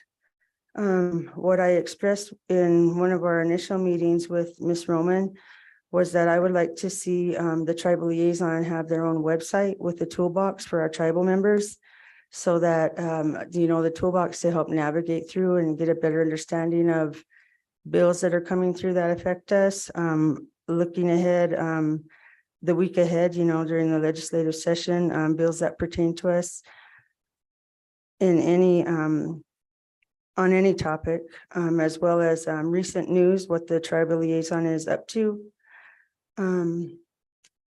Things that she mentioned, such as the broadband discussion, the BSO bill, things of that nature could also be included. And I think that that would really help our community members, because a lot of times many of them wonder what the tribal liaison does for the people. And so that would be another line of communication. One other thing that I told her was one other thing that was on my wish list was for them to provide a tribal youth leadership camp for our youth so that they could be exposed to past and present leaderships in many forms, get their minds going as to careers that they would like to go towards, help them build a stronger foundation for looking ahead and building a strong future, making good choices for themselves. So I just wanted to share that. I think that this position is really important as far as some of the things that Anita has helped us accomplish is the 4E funding. You know, that was major, and we appreciate her hard work, as well as you know, our council took time out of our day, and we took turns going over there to DFS to support them and how are things going, how far are you, where do we stand, and things like that until we got that accomplished. And so you know, when the VSO bill that she mentioned, that's really important to us, because our veterans, past and present, we hold our veterans up high, and we honor them, we highly respect them. They sacrifice their lives so that we can be safe here at home, and then when they come home, there are hardly any services for them. The VA rep comes at certain times, and sometimes they come in a trailer, and you know, one of those RVs or whatever, so people can go get services from them. But it's kind of like just to check in. What we would like is something permanent for our veterans, a veterans center with services available to them. And I think I'll stop there. I probably have more to say later on in the conversations. Thank you. Thank you. That feedback is really helpful. Any questions? Thank you so much. That's really, really helpful. Along those lines, you know, we've had, I think, some offline conversations about, you know, inviting tribal chairmen to address the legislature, visited with the Senate president. I mean, some of this is a little out of our hands, but I think, you know, if we could put that on the list of things that maybe the governor and our leadership could discuss, and making that, and that invitation, and just making the invitation. Again, we have no authority to tell anyone to come talk to us if they don't want to, but if they want to, then we want to welcome them with open arms. Yes, Ms. Mitchell. Would anyone else like to testify on the tribal liaison program, just so I have keep us on track with our agenda times, and then we'll have Chairman Sinclair. Welcome. Hello, this is Diana Mitchell, and I would like to make a comment about the liaison position. I remember when it was voted on general council, when they first started the liaison, and my concern was back then was the general council should be the one to choose the liaison. It shouldn't be done by the Shoshone Business Council only. It should be given the community a chance to decide who's going to be working with the council. Because a good example of the liaison failure was our hunting bill that came forward, which was a total disaster, hurt our sovereignty. And the fact being is, if that liaison would have collaborated with the council, and the council would have communicated with the people, you know, and let us know what's going on, because that's what we're, just like Bobby Shankatsi said, we can't have a general council. It's not priority. We don't have communication. So how is it fair if a liaison goes and proposes and says, yeah, sir, to the governor, when the tribe doesn't even know what's going on? Because we don't have communication with the people, with the council, okay? Because we can't get a quorum. And so we need to have that. That's important, that liaison job. And the last time when we first started it, $100,000 a year. And then what are we going to get out of it? Okay. We want some progress here. We want recognition of our treaty. Okay? The Shoshone tribe, 1863, 68 treaties. That is the most important document. And the tribe, the council has failed the people because they haven't communicated with the community about anything. We can't even have a general council. So what good is the liaison job? Thank you. For your comments. Any questions for Ms. Mitchell? If just our protocol is generally as a courtesy, if anyone wants to ask you a question, and then then you can go from there if there are no questions. Any questions for Ms. Mitchell? Seeing none. Thank you so much, ma'am, for being with us today. Chairman Sinclair?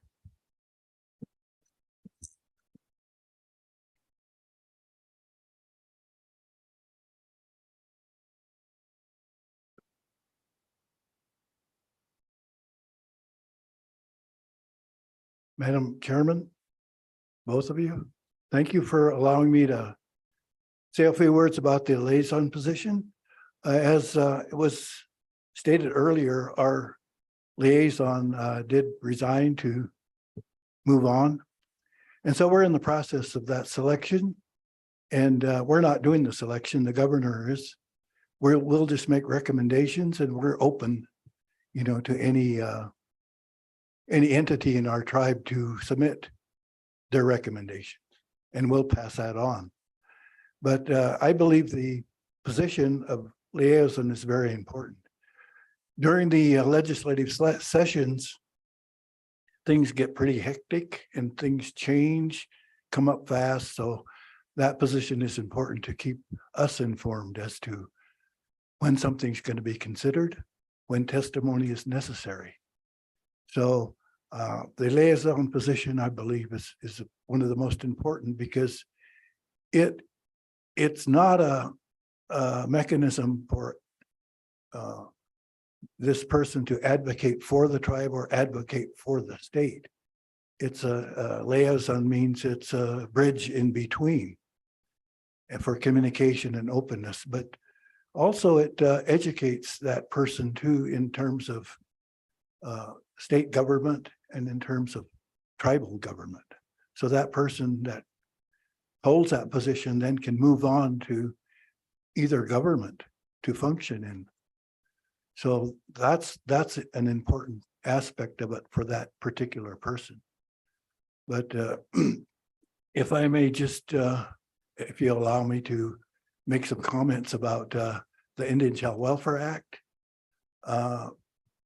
We all had a breath of relief when the Supreme Court upheld Brackeen. And prior to that, the state had enacted their Indian Child Welfare Act.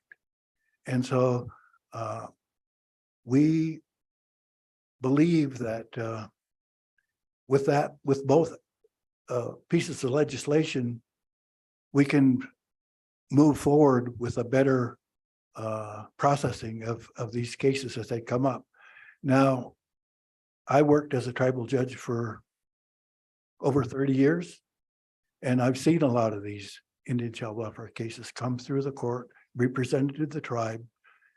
And I must say today that Wyoming is the best state that worked with the tribes, because we have contact with tribes throughout the country where our tribal members live. And some of them are very restrictive. They did everything to undermine the provisions of the act in processing those cases with our children. But the DFS programs in Wyoming has worked very well with our DFS. We never had to file an Indian child welfare case. They've always been worked out between our DFS and say the DFS in Casper, Cheyenne, or up in Sheridan. So I'd like to commend the state for that, for respecting us, respecting our children, and then passing the act. As to the feral horses, I believe that the proposal that was advocated by Bobby Sangachi and Austin Hill. We didn't get into the details of that. We did lose a quorum, but I think there's enough horses out there to accommodate whatever comes up. The present situation is that there's so many out there that it's causing a conflict between the system that we have in place for ranching and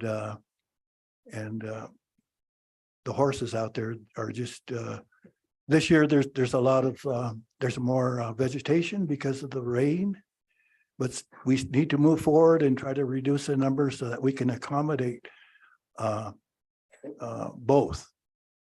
We're not going to get all of them, but still there'll be some available in the future to develop a program for our culture, to promote our horse culture. So that's my view, and I think we can take that forward and perhaps create something like the horse sanctuary that we have here on the reservation with just a little ways from here, have something similar, but develop it more to where we can have our people, our children participate in that and expand it. And I think we have the resources to do that.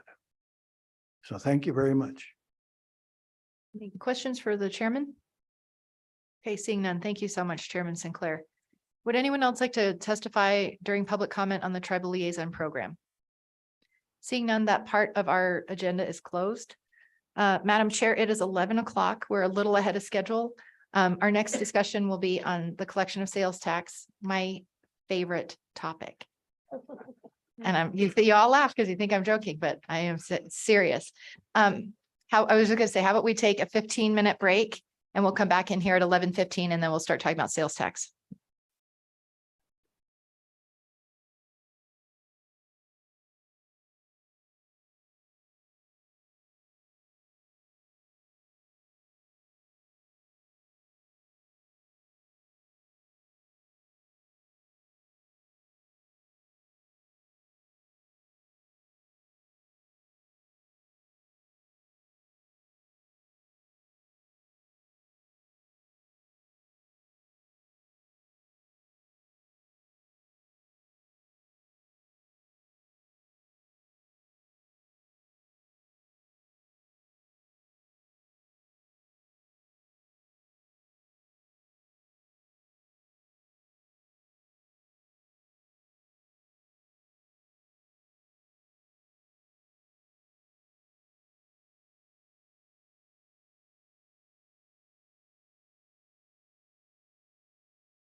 Emily, are we back online?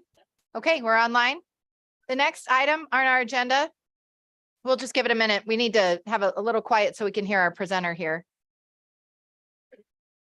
The next item on our agenda is collection of sales tax for online purchases. To kick off the discussion, we have Brett Fanning with the Excise Tax Division within the Wyoming Department of Revenue. So Mr. Fanning, the floor is yours. Thank you, Madam Chair, Madam Co-Chair, members of the committee. Brett Fanning, I'm the Excise Tax Administrator at the Wyoming Department of Revenue. First off, truly honored to be here. Thank you so much for inviting us back for this discussion. I know it is one of your topics that is worthy of discussion going forward. So with that, Director Henson, who's usually my counterpart in these presentations, she had another scheduling obligation at this time, but she is certainly with us in spirit and sends her best wishes. So with that, Madam Chair, I'm going to go ahead and get started. So this piggybacks off a presentation that I had given. It was about this time last year as well. Madam Chair, I had updated some of the slides just a little bit, just based on some of the feedback and some of the conversations that we've had over the past year. And so just a little bit of background on this. So And Mr. Fanning, I would say we have a lot of new committee members. I think Senator Case is up to speed on this, but I would feel free to dive in and assume that we don't know a whole lot about this. Madam Chair, absolutely. I can speak or as little as much as you would like on this topic. I truly am passionate about sales tax. No one likes tax. However, this is something that I really do enjoy. So feel free if you ever have any questions related to sales tax, tobacco tax, lodging tax, all of these geared towards this conversation, just kind of sales tax and online purchases. So I am I'll take a little bit of time and kind of explain. So my world completely changed about 5 years ago. And what happened was the United States Supreme Court said, hey, states, we're now going to allow you to license large online retailers, essentially if they meet certain economic thresholds. And Wyoming was actually really at the forefront of this conversation. And Wyoming instituted some laws for what we call remote sellers and marketplace facilitators. So rewind back 5 years ago, there really was this gap on online purchases related to sales taxation and truly across the state and across the country. And the Supreme Court said, hey, states, now you can really look at licensing these folks.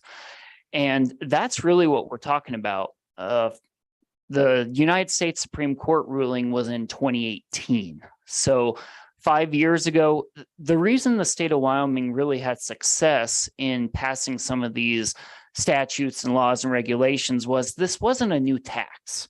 And that's really important to note. A lot of the purchases that were being made online, they've always been subject to sales tax. I think in my committee presentation a few weeks ago, sales tax and use tax in Wyoming dates back to the 1930s. And what we're really talking about here prior to 2018 was use tax. Now, it's always been due. However, it was really a voluntary reporting. So if you had purchased maybe furniture or a t-shirt or whatever it is, tangible personal property from online, and you weren't charged the sales tax, you were supposed to go to the Department of Revenue's website, download a form, and then send it in to us. How often do you think that really happened? And so that's kind of where we were. And then in 2018, the United States Supreme Court in Wayfair versus South Dakota said, hey, states, we're going to allow you to license these folks. And that's kind of where we are. I've been fortunate enough to be on several panel discussions kind of across the country. There are states that said that the decision in Wayfair versus South Dakota and remote seller and marketplace facilitator language really saved their budget during COVID, right? And this is really important because if COVID would have happened maybe 2014, 15, 16 before that, and with the shift in online purchasing during those couple of years, how much revenue would the states would have lost? And so that's just this discussion. Now, the reason I'm here and sitting in front of this wonderful committee is there are areas maybe that can be improved. And that's kind of what I'm here to discuss about related to online purchasing and specifically here to the Wind River Reservation. So, Madam Chair, is that a good synopsis continuing going forward? Thank you. So what is taxable in Wyoming? And this is specifically related to online purchasing. So when you go onto a website and you purchase tangible personal property, okay, what does that mean? So tangible personal property, anything that's perceivable to the senses. But really, when we're going online, we're looking to buy maybe clothing, maybe furniture, maybe computer accessories, just a variety of items. If you have something shipped to your home and it's not specifically exempted in other parts of our statutes, then that's sales taxable. It relates to leases, rentals, tangible personal property, services of tangible personal property, computer hardware. And then really an up and coming segment of kind of what we see is digital products when they are downloaded for permanent use. Wyoming imposes sales tax on those items. So if you're going to purchase any of these items, and we've all done it, we've all gone to an online retailer and purchased something.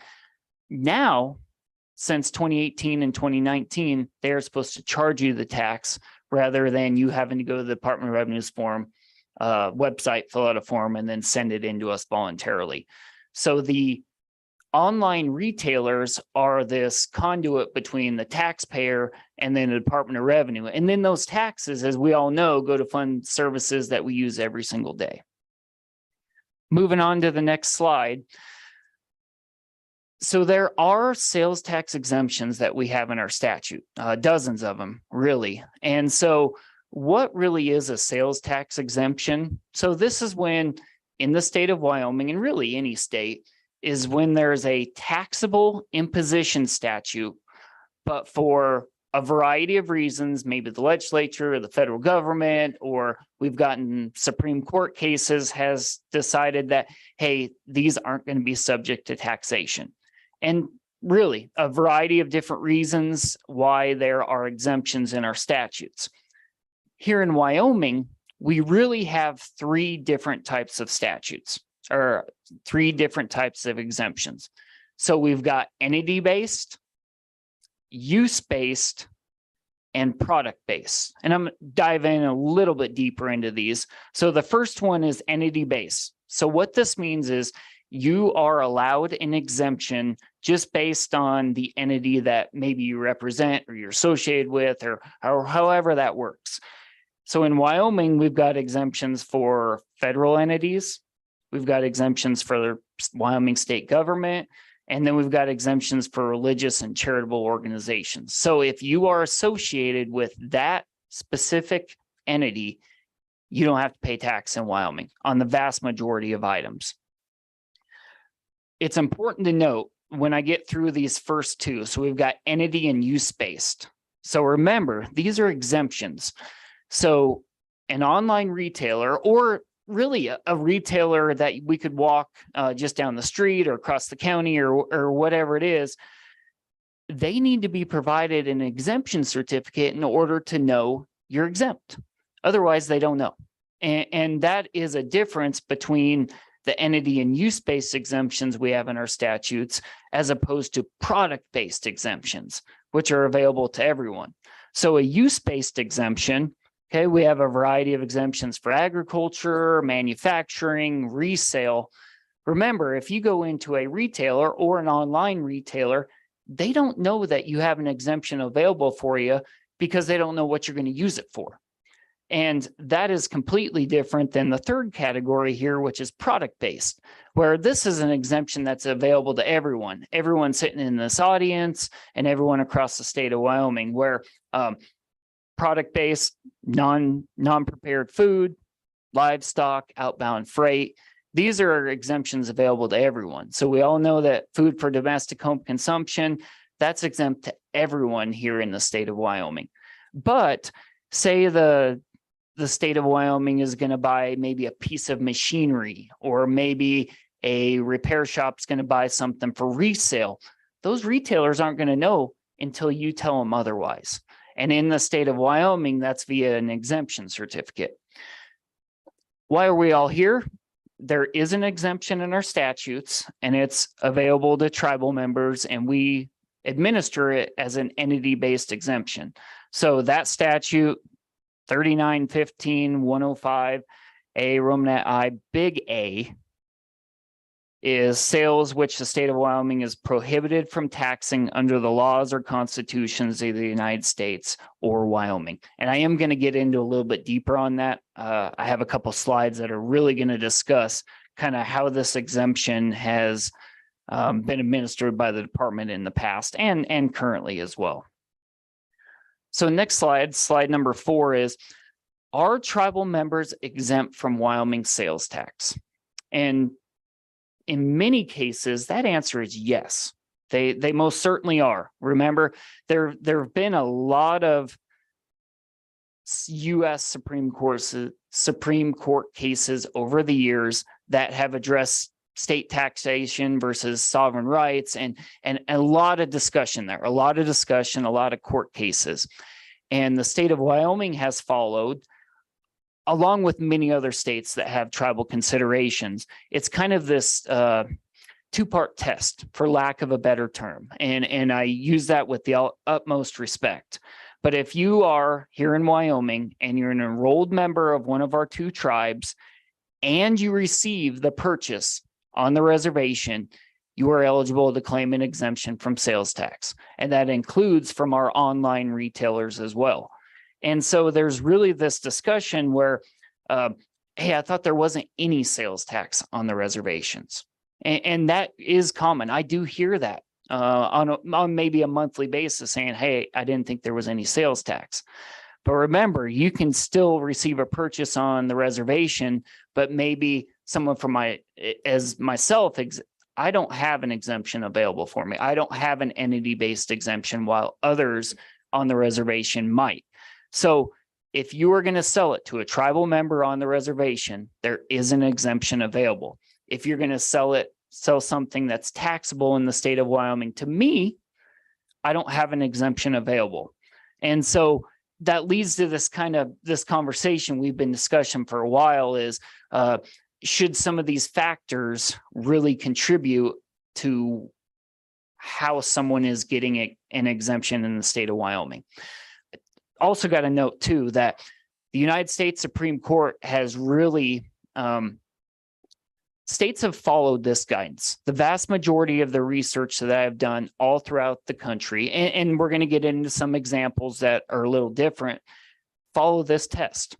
So if you are an enrolled member and there's discussion on who's an enrolled member or not, and that's part of the dialogue as well.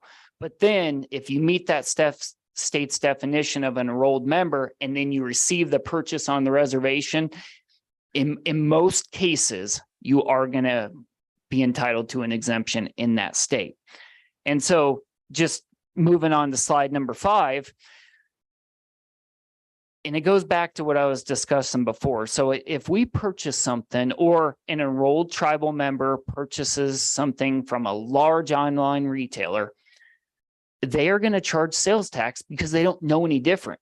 And in our statutes, and most states with sales tax statutes as well, they've got to charge the tax, or else they're on the hook for it if they don't charge it.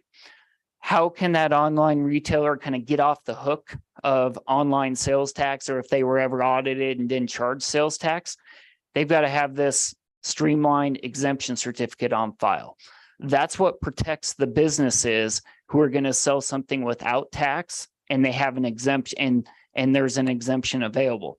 So Wyoming is part of the streamlined sales tax agreement. It's this collaboration between 24 states to try and make sales tax easier throughout the country. And that's hard. So remember, you've got 45 states, I believe, that have sales tax, and each one of them does it differently. They really do. Each one of them has different administration practices. Each one of them has different what's taxable, what's not. A lot of them have different imposition statutes versus not. And so the streamlined sales tax agreement really started in the early 2000s. Remember, pre-Wafer versus South Dakota. That's an important part of this. It was trying to have states have similar tax administration purposes. And one of the really good things that comes out of the streamlined sales tax agreement is this exemption certificate. If you are a member of Streamline, remember 24 states, so essentially half of the sales tax states, you're going to be using this exemption certificate. And a lot of the comments that I get and a lot of the questions that I get related to kind of tribal is how do we fill that out? And what do we need to mark? And do online retailers even know how to accept an exemption certificate? These are all really good questions. Remember, when an online vendor or any vendor here in the state of Wyoming accepts an exemption certificate, they actually take that in good faith. And what I mean by good faith is if an online retailer accepts that exemption certificate, it is protected in an audit. And it's protected because it accepted that exemption certificate from the purchaser, and the purchaser should know whether or not they're entitled to an exemption. Okay, that is an important piece because remember, the vendors, the online ones as well, need to protect themselves from liability. But then the purchaser also has a duty in most sales tax states to say, hey, I know I'm entitled to an exemption. Here's one, take it in good faith, and then we can continue forward. So this exemption certificate, it's available for free on our website, as is per the streamlined sales tax agreement. It has to be. So it does have to be on the website, available for free. Last point on this slide before I walk through kind of how we fill this out is for the third time, an online vendor isn't going to know that you're entitled to claim an exemption as a tribal member until you provide them with an exemption certificate. Next slide, slide number 6. There's a question, Madam Co-Chair. Thank you, Madam Co-Chair. Mr. Fanning, I'm sure I know the answer to this, but so these exemption certificates are only for individuals. Is that accurate? Mr. Fanning? Madam Chair, Madam Co-Chair, that's not quite accurate. So individuals can use these exemption certificates, and our biggest businesses in the state of Wyoming are going to use these exemption certificates as well. Churches are going to use these exemption certificates. Charities are going to use them. The state of Wyoming is going to use them. I actually used one to provide my hotel room last night. I had to provide them with an exemption certificate. So vendors are very accustomed to accepting these. But no, there are any organization that needs to claim an exemption for the entity base or use base has to provide this to the vendor. Follow up? So yes, follow up. Thank you, Madam Co-Chair. So I guess my thought is, so maybe similar to like if you used for the state of Wyoming, could the tribes create something where the tribe did the exemption certificate, included their enrolled members? So then it would be referring to something that already exists or having a certificate rather than each tribal member doing it individually. But I mean, it might be a monster, but would something like that be possible? Mr. Fanning? Madam Chair, Madam Co-Chair, the answer to that is unfortunately not. And the reason being is because remember, we are part of the streamlined sales tax agreement. We have to use their form. And when you join the agreement, there's pros and cons to doing that. And there certainly is, and that's really for another discussion. But for the individuals, for the online retailers, it's got to be at the individual purchaser level. Now, if there were a tribal government or a sovereign entity who is asking for an exemption, they can provide an exemption certificate, and that's a blanket purchase for that organization. It's when you get to the individual level that changes. Okay, any questions at this point? I have, I've got a whole bunch, but continue. I'll hold mine. Thank you, Madam Chair. Exemption certificates, yes, they are a discussion topic that I hear quite a bit because they come up every single day maybe a business or an entity is going to be using this certificate so that they can get tax exempt purchases that are allowed to them per our laws. So slide number 6, how do I fill out an exemption certificate if I am entitled to a tribal exemption? Okay, and remember, Madam Co-Chair, this is the Streamlines exemption certificate. The state of Wyoming, and I know many states would like to really tailor this to their specific states. Remember, every state is different. States across the country, maybe they don't have as many tribal considerations as the state of Wyoming does, but maybe they have more agriculture, or maybe they have more manufacturing, or whatever it is. But this is the form that state of Wyoming uses because we're part of the Streamlined Sales Tax Agreement. Now, the agreement does allow for states to provide some general guidance on, hey, how if you have an entity-based exemption or a use-based exemption, put out guidance on how to fill out this form that they can get it. And so here, again, the form really looks intimidating. And in a previous life, I was a sales tax auditor here in the state of Wyoming for over 10 years, and I've seen thousands of these exemption certificates. I just have, maybe more, in all honesty. And sometimes it can be intimidating. But remember, if you fill it out one time and you're a purchaser with that organization, then as long as you continue to make recurring purchases, you don't have to fill out every single time. So maybe this is another good piggyback after Madam Co-Chair's question is, okay, so I'm going to buy from a big online retailer. I don't have to fill this thing out every single time I purchase.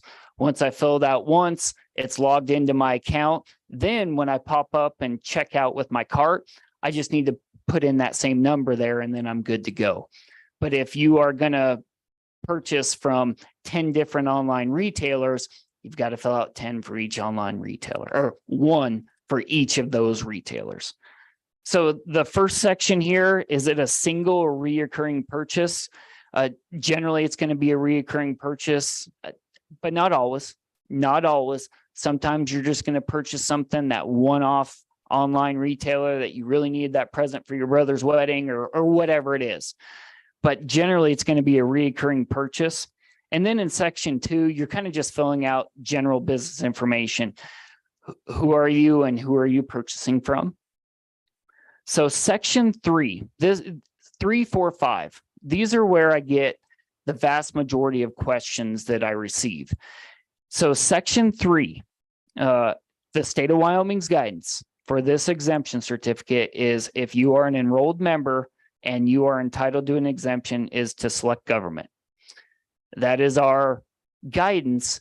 The reason being is if you actually look at section 3, and it's really interesting, there isn't a tribal designation there.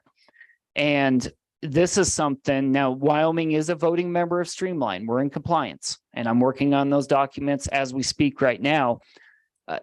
We do have say in this exemption certificate. So since the state of Wyoming is in compliance and has voting rights, we can say, hey, can we add a tribal language or a tribal line item in section 3? Or I've also heard conversation as well is there's a checkbox for 20 there, which is the other. The state of Wyoming really went away from other. We just think maybe government's better, just language, just language and looking at government versus other. Section 4, reason for exemption. Now, if you note here in section 4, and I know it's smaller for the folks in the audience, there actually is a tribal line item in section 4. And so this is where we have, hey, select tribal, and then put the tribe that you're associated with.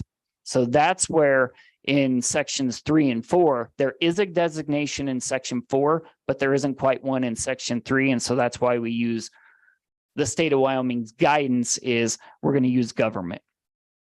Section 5, Wyoming's guidance for enrolled tribal members is to put down your tribal ID here, or in some cases doesn't necessarily apply on the reservation, but sales tax number, federal ID number, driver's license number, and then In the state and country, you're going to put Wyoming, and then your reason for exemption is tribal.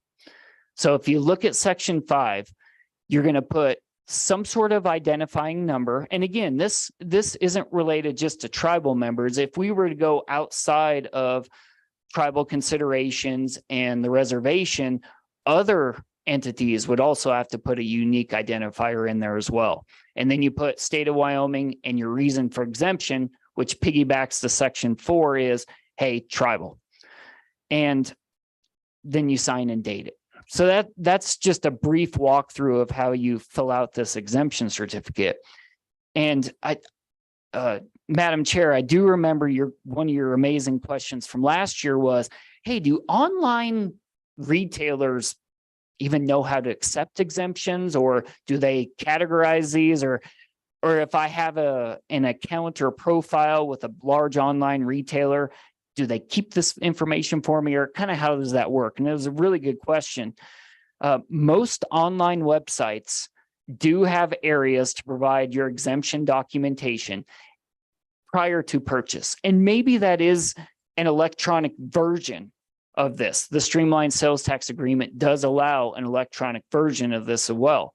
So then when you go into your profile, you submit this tax documentation, and then you can purchase items without tax. Since we last had a meeting, I did reach out to several online retailers and met with a few in person at some meetings. And remember, I'm not entitled to any of these entity-based or use-based exemptions, as are many folks in the state of Wyoming. I was like, how hard is it to do this? And the vast majority of the responses I got were, if you can purchase online and create an account, this has similar functionality to that. Now, there is an educational gap between the state of Wyoming and maybe enrolled members here in the state of Wyoming. Is there's a couple things going on. Maybe they don't know they're entitled to an exemption, right? And that's the Department of Revenue and my jobs to make sure that enrolled members know that, hey, if you're entitled to an exemption, let's make sure we get that to you. And then it's very hard. If I were to walk through the largest online retailer system on how to apply for this exemption or categorize it into my account, the next online retailer is going to do it completely different. And that could be hard too. They may make you upload a document. I heard from a couple online retailers, they're still in that transition phase as well. So some of these are going to have it electronic. Some of these are going to have some sort of portal that you're going to have to go in, or some of these are going to have, you have to get these data points to be in compliance with the agreement if they were to ever be audited. So again, there's a lot of discussion here, and it does take some work to get your sales tax exemption for enrolled members here on the Wind River Reservation, or other members as well who are entitled to maybe the federal government, the state of Wyoming, or your manufacturer or your farmer, or whatever exemptions that we have in the state of Wyoming. But online retailers, they have to have the ability, if they're licensed with us, and most states as well, to accept exemptions when they're applicable. Slide 7. This is one I spent more time on this last year, and I'm just going to kind of briefly go over this again this year. So when you are a vendor with the state of Wyoming, it really is this partnership between the taxpayers here in Wyoming and the Department of Revenue. So remember, online retailers, they are collecting taxes on our behalf. And it's the same for retailers just down the street. It's the same for retailers in a neighboring county. These, when you license and you are doing something that is taxable or has an imposition statute in the state of Wyoming, you are collecting taxes on behalf of the state of Wyoming. And then that money, that tax revenue, we all know, it gets used to fund services that every one of us use each and every single day. Sales tax in most states, Wyoming included, is this trust system. It is the vendor's responsibility to collect and report the right amount of tax. And this does come with its challenges. It really does. You have to know what's taxable. You have to know the correct rate, because remember, here in state of Wyoming, we have different rates. Last night I had wonderful hamburger and it was charged 5.5% sales tax, right? If I go back home tonight in Cheyenne, it's going to be 6%. If I hop on over to a neighboring county, it's going to be 4%. And that can be a challenge. That really is. Each county is different. Not saying that's a good or bad thing whatsoever. It's just a challenge. They have to know how to report and then send that tax into the Department of Revenue. And then if they do send something or sell something or deliver it somewhere in the state of Wyoming without tax, they've got to keep proper documentation in case they're ever audited. And in most cases, and again, applicable to this conversation, it is an exemption certificate. This also includes our online remote sellers and marketplace facilitators. So we do have economic thresholds here in the state of Wyoming, and this really came from this Wayfair v. South Dakota Supreme Court decision. An online remote seller is an online company, or I guess it doesn't have to be an online company. It is someone who is not located in the state of Wyoming, but is sending product into our state. And if they have $100,000 in annual sales or 200 or separate or more transactions, they have to license with us. And most states, and in fact, I think all 45 states with sales tax now have adapted or adopted remote seller thresholds, very similar to Wyoming. And we followed South Dakota's law as well. So that 200,000 or the 100,000 in gross sales or 200 or more separate transactions, pretty uniform throughout the country. It not always. I do know some states are dropping the 200 transaction threshold and just going to an annual dollar figure. Does the state of Wyoming want to license someone who sells 200 separate pins or socks into the state of Wyoming? It's a legislative policy issue or discussion topic, but states are gravitating away from the 200 or more separate transactions and just going to the 100,000. Right now in Wyoming, we have both. In 2019, again, Wyoming was really at the forefront of this. We also put laws in place to license our marketplace facilitators, slightly different than remote sellers. Marketplace facilitators, we've all used them, where you have an online company that is joining together a buyer. That marketplace now has to license with the state of Wyoming. And so this was another important piece in this puzzle of online sales tax collections, where now you're going to have to require a license with the state of Wyoming if you meet certain thresholds. And then if you meet certain thresholds and you have this marketplace that is bringing together a buyer and a seller, you also have to license as well. And a lot of other states have followed that lead. Slide number 8. Again, just a brief discussion topic as well. So how do you send in sales tax to the Wyoming Department of Revenue? This is what our form looks like. And we do have an electronic version available. But if you note on this, there's really 3 or 4 big line items that are noteworthy. The first one, line 1, is gross sales. So piggyback into our discussion about online retailers, anything you send into the state of Wyoming, put it on line A. Then on line B is anything that you sold without tax, let's put it on line B, and then line C is the net of those. Now in an audit scenario, the online retailer or retailer down the street is going to have to justify the auditor that line B. What did you sell without tax? And if they don't have the proper documentation in place, this means they're on the hook for the tax. And so sales tax, generally it's going to be reported on monthly to us. Not always though.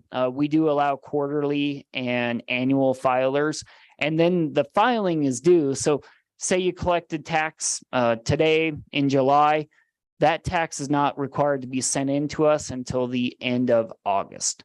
So you do have a month for all the tax that you've collected to send it in to us. We do, Madam Chair, we do have in our rules, we actually do have a rule that says vendors on the Wind River Reservation do have to license with us if they are selling to non-tribal members. That is in our rules. It's been in there. I did some research as long as we could, as long as our history would go back. It is in our rules. Now it is up for a discussion topic just based on, you've got a license with us if you're selling to non-tribal members. However, that does get into a discussion about tribal sovereignty and maybe not the best time for this discussion topic, but we do have that in our rules. Slide number 9. I did want to walk through some general scenarios. I got feedback last year that these were pretty helpful. And so you've got scenario number 1 where what happens if a tribal member pays sales tax? So it's possible the tribal member does owe sales tax to the state of Wyoming if they purchase tangible personal property off of the reservation.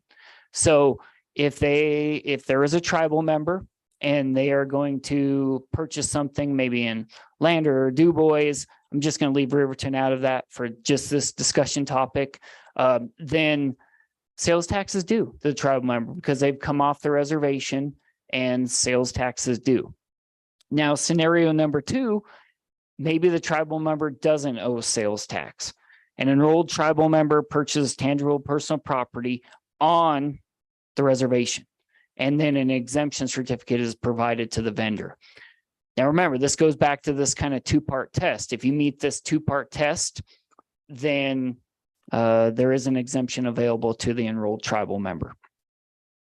Scenario number 3, what happens if an enrolled tribal member purchases an item and has it shipped to the reservation, but they didn't provide the vendor with an exemption certificate? Really why we're here today. This is happening. Again, and we're going to discuss how much of that is happening. The online retailer is going to charge sales tax because they didn't know the tribal member was entitled to an exemption.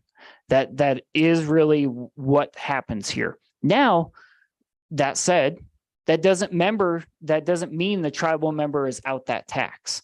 There are avenues in our statutes that if, hey, you were charged tax in error, you can get your tax back.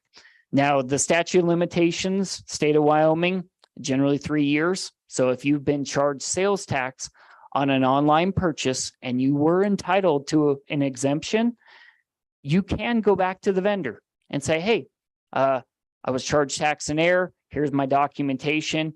And they have to give you that tax back per our statutes, right? So you have 3 years as a look back period to get your tax back. And this also applies to companies as well. See this a lot. Companies been buying something that they're going to resell with tax for years and years and years. They do have up to 3 years where they can provide the documentation necessary and then get their tax back. Once you've submitted a request, the vendor has 60 days to get you the tax back. Okay, so 2 months. Refunds are always interesting in the state of Wyoming, and I deal with them every single day.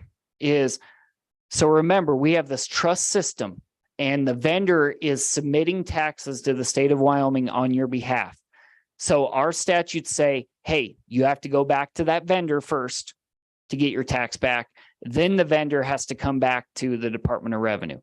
And so again, there's some really logical reasons on that. We don't want folks double dipping, and not just enrolled tribal members whatsoever. It's just companies saying, hey, vendor, give me a refund, and then coming back to the department directly. Our statutes say, hey, go back to the vendor. They're the ones who submitted the tax on your behalf, and then they can come to us, amend their returns, or use that tax money on a future filing. So it does happen. I was actually just talking to a nice lady yesterday. We're sending out manufacturing surveys. We do every single year. trying to help with our response rates. But the lady was considered a manufacturer in our system. She had been charged sales tax for as long as she could remember. I said, hey, you have an exemption available. She's like, it's not worth it. But for some folks, it is, right? Every taxpayer dollar is sacred. And so for her, it wasn't. But maybe for an enrolled member or myself, if I was charged sales tax inadvertently or erroneously, that may matter to me. And it certainly does. Our statutes allow for avenues. So if you're an enrolled member, you had something shipped to the reservation and you paid sales tax, that's not the end of the story, right? You could call that vendor after my presentation and say, hey, I want my tax back. Here's my documentation, and then provide it to them.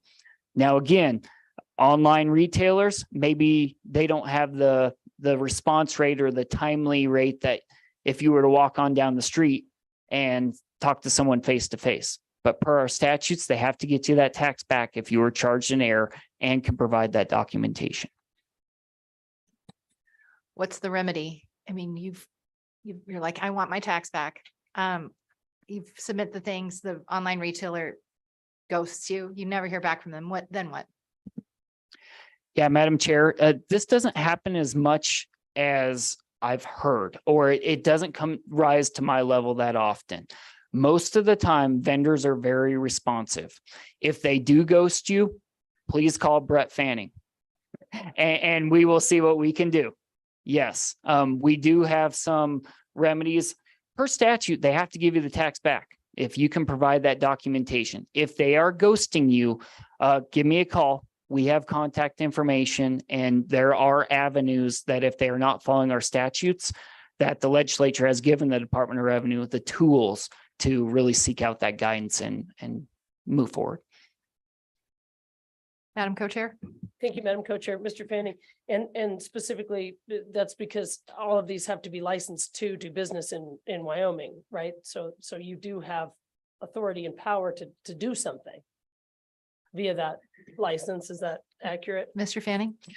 Madam Chair, Madam Co-Chair, that's correct. If they license with us, even if they're online, we have the same jurisdiction over them licensing wise as we would with someone just across the county. Correct. Go ahead and continue. Oh, sorry, Representative Penn. Thank you, Madam Co-Chair. You said a 3-year look back period. So if in this situation, I don't think the vendors are being negligent if they didn't know that someone was exempt and didn't provide their certificate. So they charge tax, which is then remitted to the state.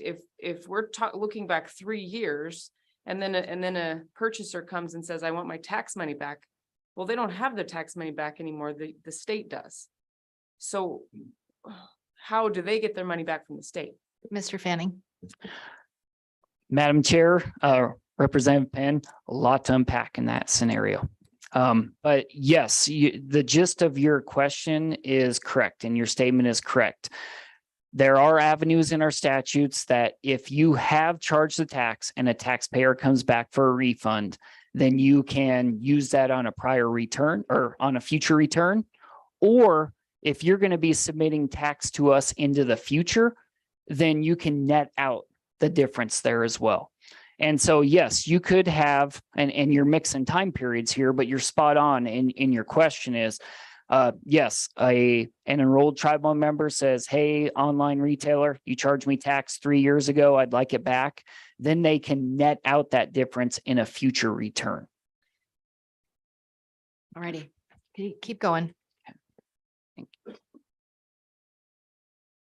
Doing okay, Madam Chair, time-wise? Okay, thank you. So I did want to, so how is Wyoming sales tax distributed here in the state of Wyoming? And really the gist of this question is, or this slide is, when an enrolled tribal member is charged sales tax and they didn't know an exemption was available, or they didn't want, whatever that reason is, where's that sales tax going to go? And this is one I've really started to get more questions about the distribution on this. In the state of Wyoming, our sales tax is really based on, and again, simplifying as much as possible, 2 portions. So my 5.5% that I was charged last night on my hamburger, 4% of that is the state portion. Diving a little deeper, in that 4%, the state is going to get roughly 70%. And then the locals are going to get roughly 30%. And again, really round numbers there. So in my 5.5%, that 4%, the state's going to get 70% of that. Again, just general figure. And then the locals are going to get 30% of that. Now, remember, that's 4 out of my 1.5% that I was charged last night for my hamburger. Of the remaining 1.5%, basically the locals are going to get almost all of that, except for an administration cost here. So there is currently no mechanism if an enrolled tribal member was charged tax in error to distribute that tax to the tribes. So if any tax was collected on the reservation in error, then it's going to be distributed as outlined below. And so in this part of our great state, that's to Fremont County. So if there is sales tax that was collected in error, it's going to be distributed just based on this graph here. The state's going to get a portion of it, which goes to fund state services. And then the locals are going to get a portion of it. And when I say locals, that's the counties, cities, towns, municipalities. So right now, if it is charged in error, just reiterating, it is going to be distributed just based on this slide that I have up. Mr. Fanning, let's put a finer point on this. True. So the Department of Revenue, you buy the hamburger in Riverton and a portion of that goes back to the city of Riverton because you know it was bought in Riverton with a zip code that compared to the hamburger you bought in Lander. What do you do then with the hamburger that was bought on the reservation that has Fort Washakie, has a different zip code? Where does that money go as far as like the local share? Does it just get absorbed? Or is it treated as like a purchase made in the county? Madam Chair, again, like Representative Spence, this really, there's a lot to unpack here. Remember, we do have a rule in our statutes that says vendors are supposed to license, even if they're on the reservation selling to non-tribal members. I will do some more research for you, but that compliance rate is very low. So a lot of the vendors on the reservation, there's no sales tax that's going anywhere. And yes, that's the answer to my question. Okay, we're just going to keep going on this. Across the street, there's a store and they sell beautiful artwork, jewelry, and other items. I've been in there and I said, I'm a tribal member, I'm Navajo, and they don't charge me a tax and they don't require me to fill out the form. My co-chair goes in there and she buys a bracelet too, but they're going to collect a tax from her because she's non-Indian. Then they take that money and submit it to the state of Wyoming. It's back to the hamburger question though, like, can you tell us what they do then with the tax that they do collect from non-Indians who make purchases on the reservation? Madam Chair, there's certainly a question there if the nice bracelet store across the street is licensed with the state of Wyoming to submit any tax. If they were licensed, then it would be distributed just to Fremont County. It would be in the county of Fremont. Yes. We won't go down the rabbit hole anymore unless anyone wants to, if you want to continue. Representative Penn. Thank you, Madam Chairwoman. So following along on what she was just saying, if they're saying, okay, I'm taking your word that you're native, but not requiring the exemption form, if an audit was to be done, then what would happen in that situation if they're just taking someone's word for it? Mr. Fanning. Madam Chair, Representative Penn, I'm going to answer the question if we were off the reservation. Okay, if we were off the reservation and they took someone's word for it, they're going to be liable for the tax. No questions. There is provisions in our statutes where they can try and hunt down that customer, but it goes back to the hamburger example. They really don't have my name and they're likely going to be liable for the tax. On the reservation, it's different. It is. I don't know how else to discuss it. We don't have a lot of vendors licensed on the reservation. And the state of Wyoming generally stays away from auditing, just with respect to tribal sovereignty and the state of Wyoming. So the answer to your question is that there's no repercussion right now because there's no enforcement. And I'm not saying that there should be. The Department of Revenue thinks tribal sovereignty is very important, but we generally stay off of the reservation unless we're told otherwise. Okay, you want to continue or Madam Co-Chair? Thank you, Madam Co-Chair and Mr. Fanning, and sorry, we're chasing this down. But I think I'm hearing this from you, that your general understanding is that most of the businesses aren't licensed with the Department of Revenue in the state of Wyoming, and that there's just not that collection going on. But so the reality is, if we could get them licensed, that there would be revenue that came to the reservation. Or, and this goes to her question, I think, about where the tax goes if collected. So let's say we could get 100% compliance, businesses on the reservation collecting that tax. I go in, that tax is collected as a, non-enrolled member, then those taxes could go, of course, it'd go back to the state of Wyoming, but that would also increase revenue on the reservation, or is it just to Fremont County? Like how does that look? And am I correct that your understanding is that there's basically just not that collection? So if I go, I'm going to get the benefit. Basically, if I go over to Heinz right now, they're not going to collect a tax from me, but they could. Mr. Fanning.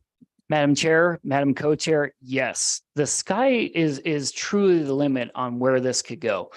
And again, it's really just collaboration between tribal entities, the department, taxpayers. If there were to be compliance on the reservation, if that was their will, then right now it would be distributed back to Fremont County. It would. But that's not to say it wouldn't be under the legislator's purview to change that distribution, right? And there's some sort of agreement or compact. And I know that's on the agenda, and I can speak about that at high levels when that pops on the agenda. But if there were compliance on the reservation, yes, absolutely.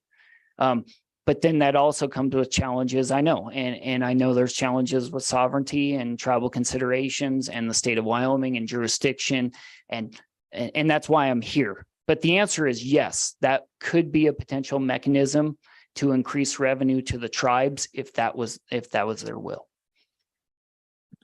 Continue. My slide number 11. This is a fascinating slide to me, and that's just because I really like the numbers, but you can truly see when we started licensing remote sellers and marketplace facilitators, right? It's in that 2018, 2019 period. Looking at this and thinking about it another way, this is basically Fremont County was losing maybe $1 million a year. And this is just Fremont County, just the online sales tax. And remember, this is county-wide, so it is going to include the reservation as well. In my testimony a few weeks ago to the Joint Revenue Committee, you can see this in the state use tax distributions as well. They dropped off. And that was about $10 million in that particular year that it had dropped off. And it's around the same time period. So that was $10 million. Very round figures, of course, that was not being collected, but now is by these remote sellers. So Fremont County, I just pulled this, I ran a distribution report before I sent in my presentation. And this, you can see that fiscal year 2022 figure, 3.7 million. Now this includes both the state share and the local share. This is everything that was submitted by companies we have categorized as online retailers to Fremont County, 3.7 million. And so this really goes to Madam Chair's point is, how much of this money was potentially collected in error, if any? And I certainly believe that there are going to be cases where enrolled tribal members, maybe they don't know, maybe they don't want to deal with the technology, variety of valid reasons. So Fremont County got about 40,000 people. If you are looking at the reservation, again, varies. I came up with several sources that said 13,000 people on the reservation, not including Riverton. Again, just round numbers. I apologize for that. Of the 13,000 that are purchasing from online, how many of those are being charged tax when they shouldn't be? I do know that there are tribal members that do submit exemptions. I know that happens. I've audited a lot of these folks, and I know that happens. Is it everyone though? And that's why we're here. That's why I'm talking about sales tax distributions to you.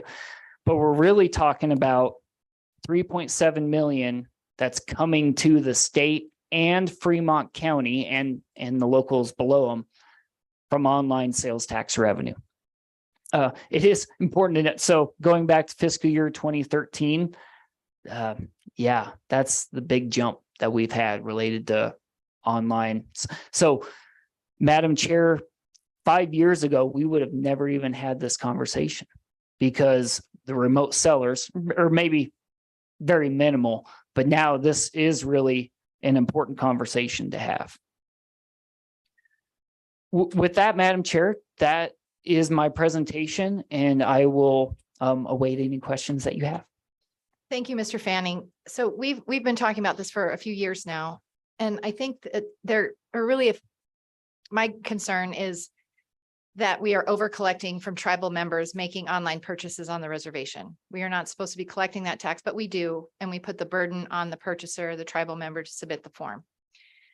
So, one thing, we could do nothing, really, and, leave it up to tribal members to know that they need to fill out this form. We can try and educate, both from the state of Wyoming's perspective, from the tribal government perspective, tribal leaders, if you want to talk to your constituents, fill out this form, and we do nothing. That's an option. We could also, we've talked about, just mechanisms. And I know Senator Case maybe doesn't like this line of reasoning. What if we say we're just going to exempt all purchases made on the reservation, do away with this collection system that relies on is a person enrolled or not? The burdens on the vendor to make that decision for either in-person purchases or online purchases. So we could look at just exempting the reservation. But another option that we've looked at and talked about is, South Dakota has been our partner in crime with this online sales tax collection.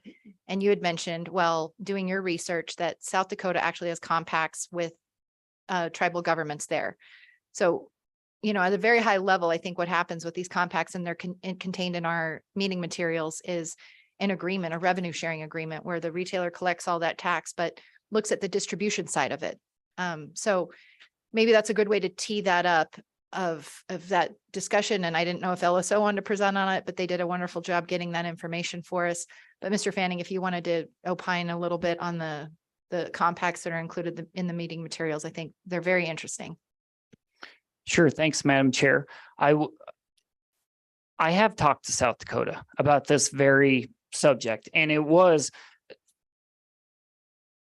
for our meetings last year. And when I talked to South Dakota, these compacts, they really work well. And so what happens is, again, while still maintaining tribal sovereignty, and that's important to the state of South Dakota, and it's definitely important to the state of Wyoming. But what happens is, for sales tax purposes, and I'll just stick with sales tax purposes for right now, the reservation is treated as just a part of the state of Wyoming. And so then you don't have to provide an exemption certificate based on the color of your skin or your ancestry or however it is. So you go across the street, you buy a nice bracelet, they charge you the tax, even if you are an enrolled member or someone who's not an enrolled member. And then at the end of the week, month, year, however it works, is the tribes actually get a portion of that tax. And it really, it works well. The state of South Dakota, now their agreements are different for each tribe. And that, when I talked to the state of South Dakota, they said that was kind of one of the biggest challenges, is Each compact's a little different. The distributions are a little different. But that was really the only kind of negative feedback that they'd received. The tribal entities, again, sovereignty is important. And I've said that 10 times today, and I firmly believe that to the bottom of my heart.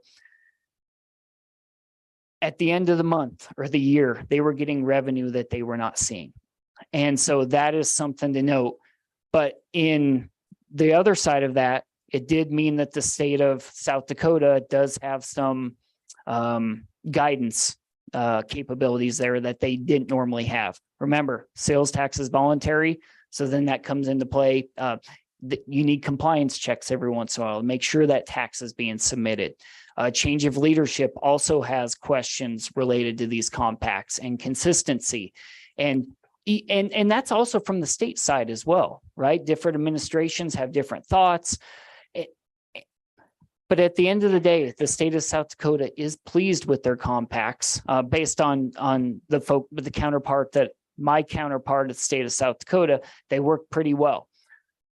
You've got the whole state is consistent as far as sales tax. And then at the end of the week, month, year, however it works, the tribes actually get a portion of that revenue. And so I know compacts have been looked at for a variety of taxes here in Wyoming and elsewhere. To your point, Madam Co-Chair, I did reach out to Streamline on this, and just so the Streamline states don't have 100% control of their sales tax administration.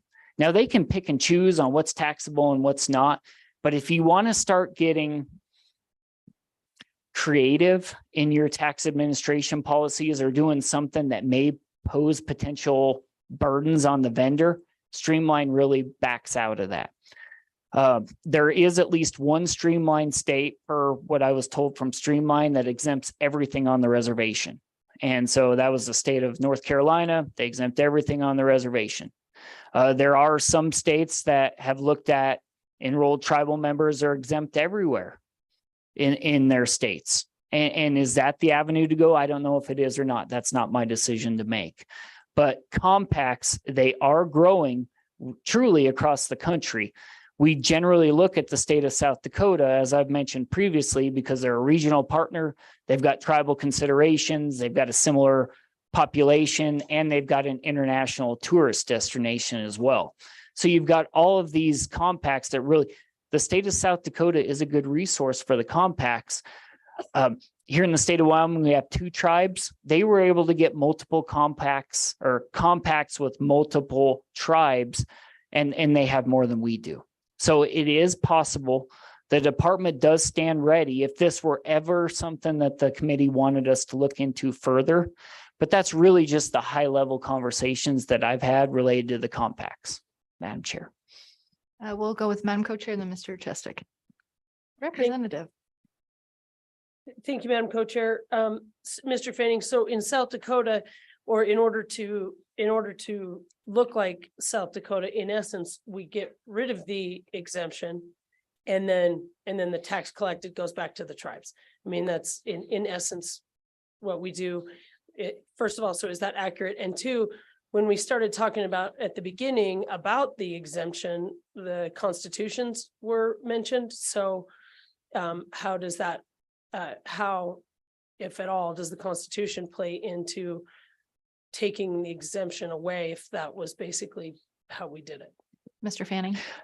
Madam Chair, Madam Co-Chair, you are correct, but I do want to elaborate on it as well. So that exemption is really a big blanket exemption. So the one that we're talking about, if I'm just going to pop back here, the one we're talking about is 3915-105A Romanet I, big A. This covers a lot more than just tribal. It really does. The Department of Revenue has administered this as the exemption for tribal entities. So we don't technically have an exemption for tribal entities on the books here in the state of Wyoming, but the United States Supreme Court has said otherwise. So that's really the dilemma there is we use this one to administer what the United States Supreme Court has said that the states need to do. So the constitutionality part of it, Maybe Mr. Wetland is a better resource as far as the legal perspective is that. Follow up, Madam Chair. Thank you, Madam Co-Chair, and briefly, and I think perhaps you just said it, we can get that answer from somebody else, but I'm wondering if that's specifically what then the agreement, between the tribes that we just discussed, if that's part of it, if that's why this is the necessary, making these agreements with the tribes. Because if they agree, then for that exemption to be taken away, if you will, in order to be able to collect the revenue. Do you know anything about that? Or if not, we'll put Mr. Wetland on the hot seat. Mr. Fanning. Madam Chair, Madam Co-Chair, I am going to allow Mr. Wetland to come up on that question. The point is we wouldn't be necessarily taking away that exemption, but we're just going to be administering it differently. Right? So it's this broad exemption that we fit in based on United States Supreme Court decisions. So it's a good clarification. Representative Chestic, I'm so sorry, I keep doing that. Did you have a question? Yeah, it's more of a way of thinking about it. And so I'm trying to get this square in my own head, and maybe this will help us all understand the concept at the conceptual level of this issue. So according to the Wayfair case, the state of Wyoming can charge sales tax anywhere except on reservation, right? So anywhere off reservation, sales tax can be collected from anybody. Is that a fair statement? Mr. Fanning? Madam Chair, Representative Chestic, that's not quite accurate. Okay.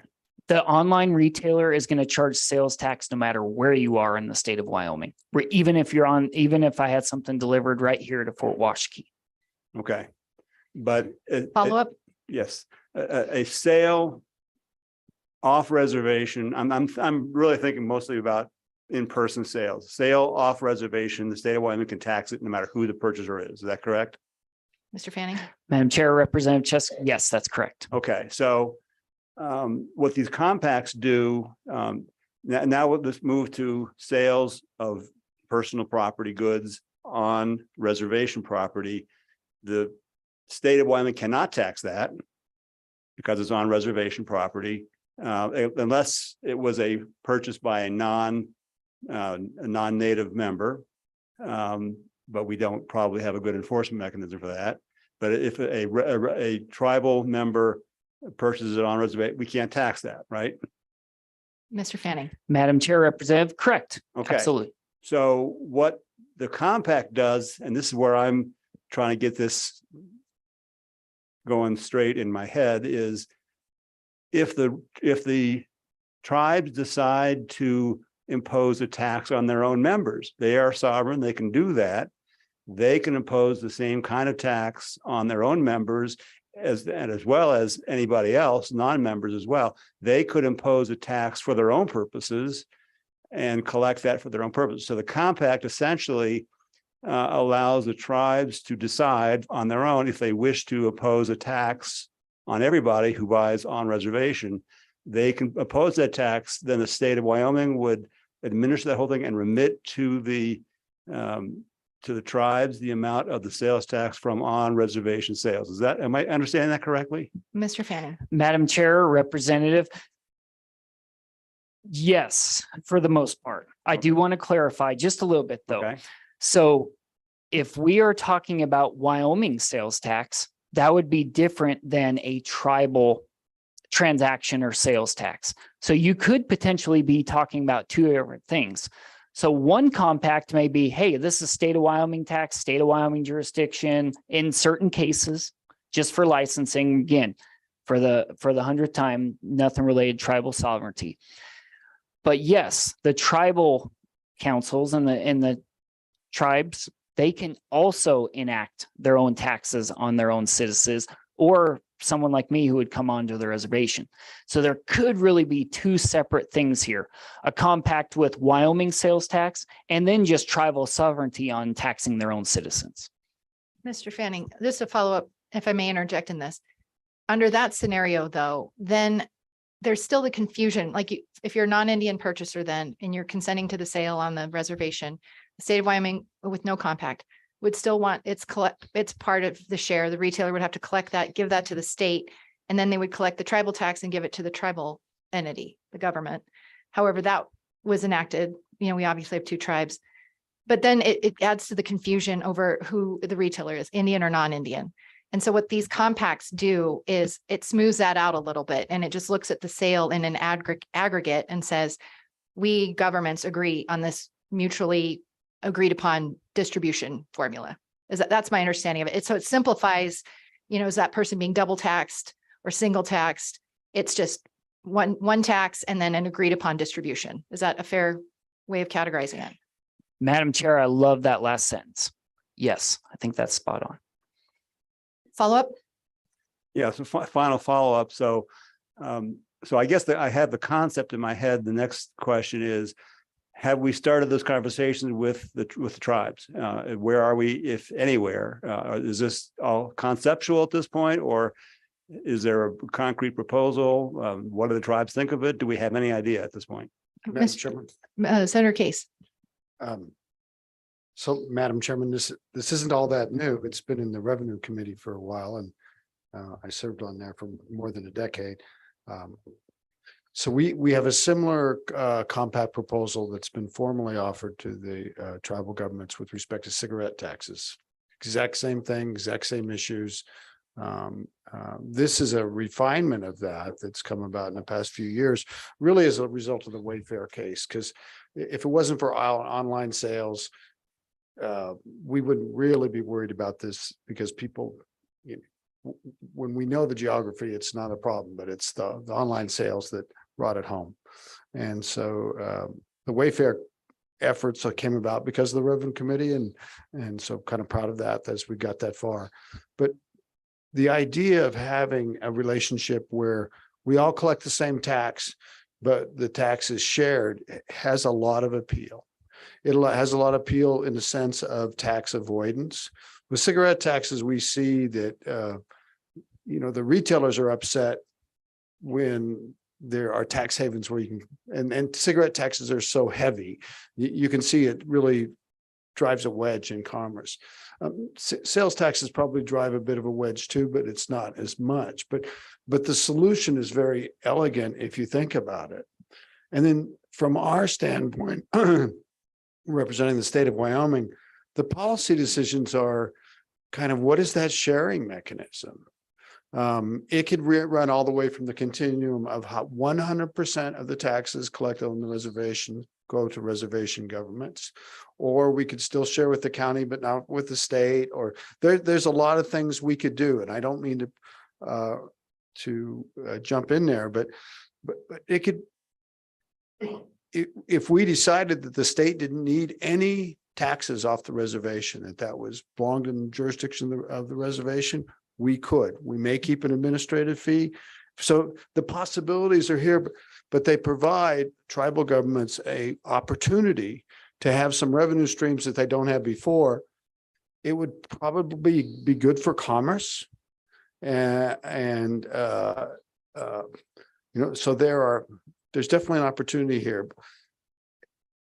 I'm very anxious to hear what tribal governments have to say about this. And I know they need more time to think about it, but we've kind of teeing it up. But it's actually pretty easy to implement. That's the coolest part, and it solves a problem immediately. Thank you, Madam Chairman. I don't know if Mr. Fanning agrees, but I love his point of view. And Mr. Chairman, I know we're a little out of protocol, but just building on that conversation with the cigarette tax, we've had conversations about different tax rates competing with one another. This is a little different in that we are, in my view, and we don't know this, but my gut tells me that if you have a tribal member buying something online, that they're not going to take the time to fill out the form for a $1 tax. It's not worth their time to do that. But what happens over time is that I really, in my gut, think we're starting to nickel and dime tribal members. And I'm not comfortable with that, because I do think it adds up. You know, we've asked and we've talked about this, Mr. Fanning, if there's any way to refine the data that the department collects. But that's a difference here is right now, I do think the state of Wyoming is over collecting. So we're trying to figure that out, because I don't like collecting taxes that we shouldn't be collecting. So a little distinction there. Mr. Fanning, you've been great. Any other comments before we let you off the hot seat? Okay, thank you.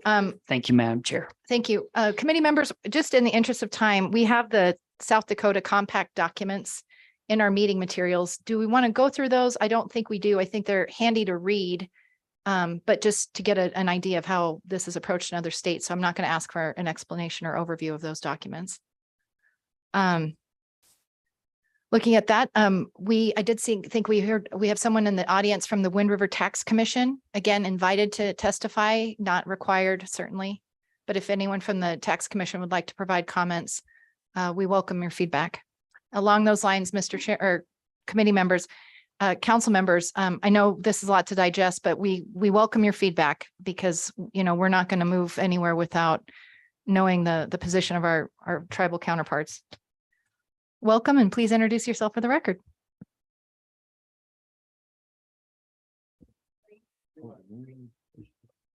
Oh, there we go. Okay, thank you. Thank you, Madam Chairman. My name is Orville St. Clair. I'm the chairman of the Wind River Tax Commission. Our director. Good afternoon. My name is Clarence Aragon Jr., and I'm the director of the Wind River Tax Commission. Okay. I don't know what kind of questions I'll be fielding here, but to give a little bit of history about the Wind River Tax Commission. It was created in 1987 as a result of the 1980 oil and gas investigations that happened here at Wind River, where 36 of the major oil companies had leases on our reservation. And we conducted an investigation and found out that 35 out of the 36 companies were out of compliance and actually stealing oil from our leases. That in turn led to the creation of what's called a federal agency named the Minerals Management Service, who then became responsible for all production accounting and royalty auditing of federal and Indian leases. An outgrowth of that was the Wind River Tax Commission, because we had to find some mechanism to make sure that the oil companies were reporting properly for the production of our leases. And so that led to the creation of the Wind River Tax Commission, where we enacted our severance tax, which currently now is at 8.5%.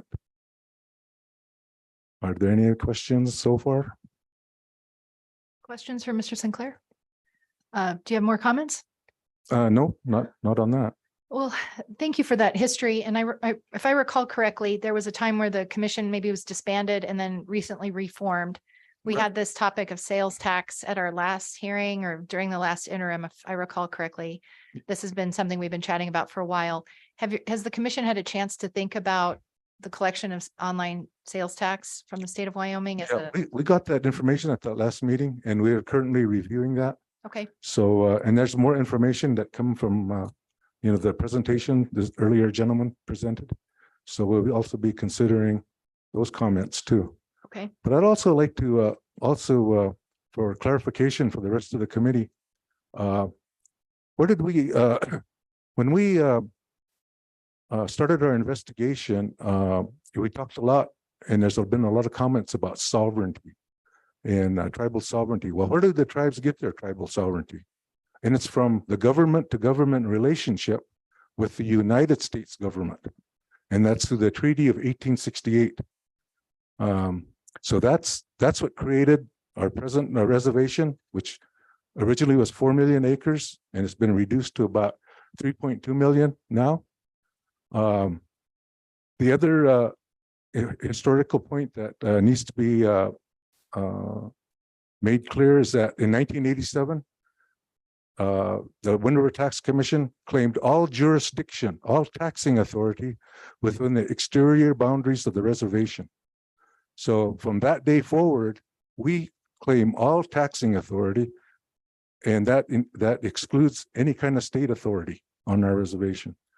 We have a problem with our the state collecting a 6% on the production of our oil and gas fields, and the county coming in and taxing it at a 7.5% rate. That's 13.5% that is burdensome to the oil companies that are producing on our reservation.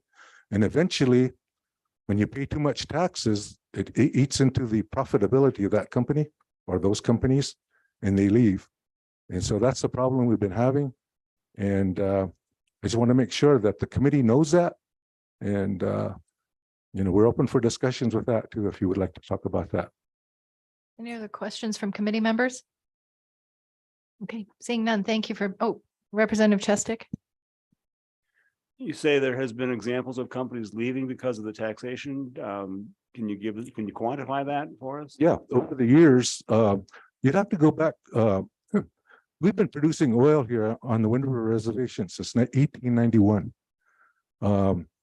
As the years moved on, there's been different acts. The 1916 Mineral Leasing Act was passed by Congress specifically for Wind River. That led to other leases being signed by the tribes under what's called the 1938 Mineral Leasing Act, which are held by production leases.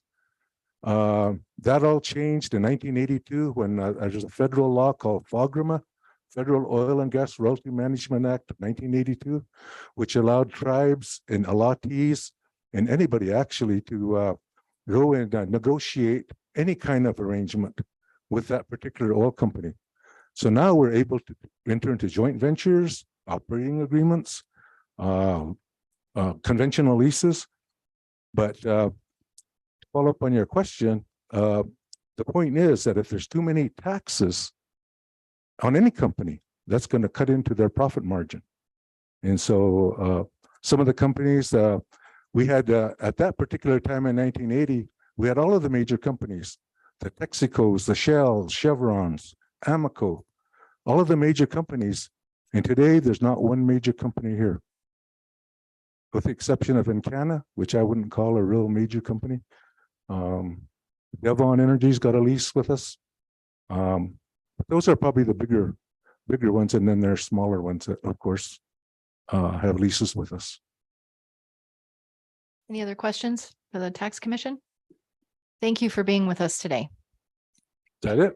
That's it. Well, thank you. Thank you. All right. Thank you. Would anyone in the audience like to testify? We've got one person. Anybody else on the tax discussion? We'll have that person, and then we'll have our councilwoman, the young lady in the back, and then Mr. Wetland. Is that, or actually Mr. Wetland, our councilwoman, and then the lady in the back. Oh, okay, welcome, and please identify yourself for the record. Diana Mitchell, Eastern Shoshone tribal member. I'm really glad all this information is coming out. But once again, I go back. We don't have a general counsel so that we can get this information. We don't even have an informational meeting. We have to force these informational meetings to find out what's going on with our tribe.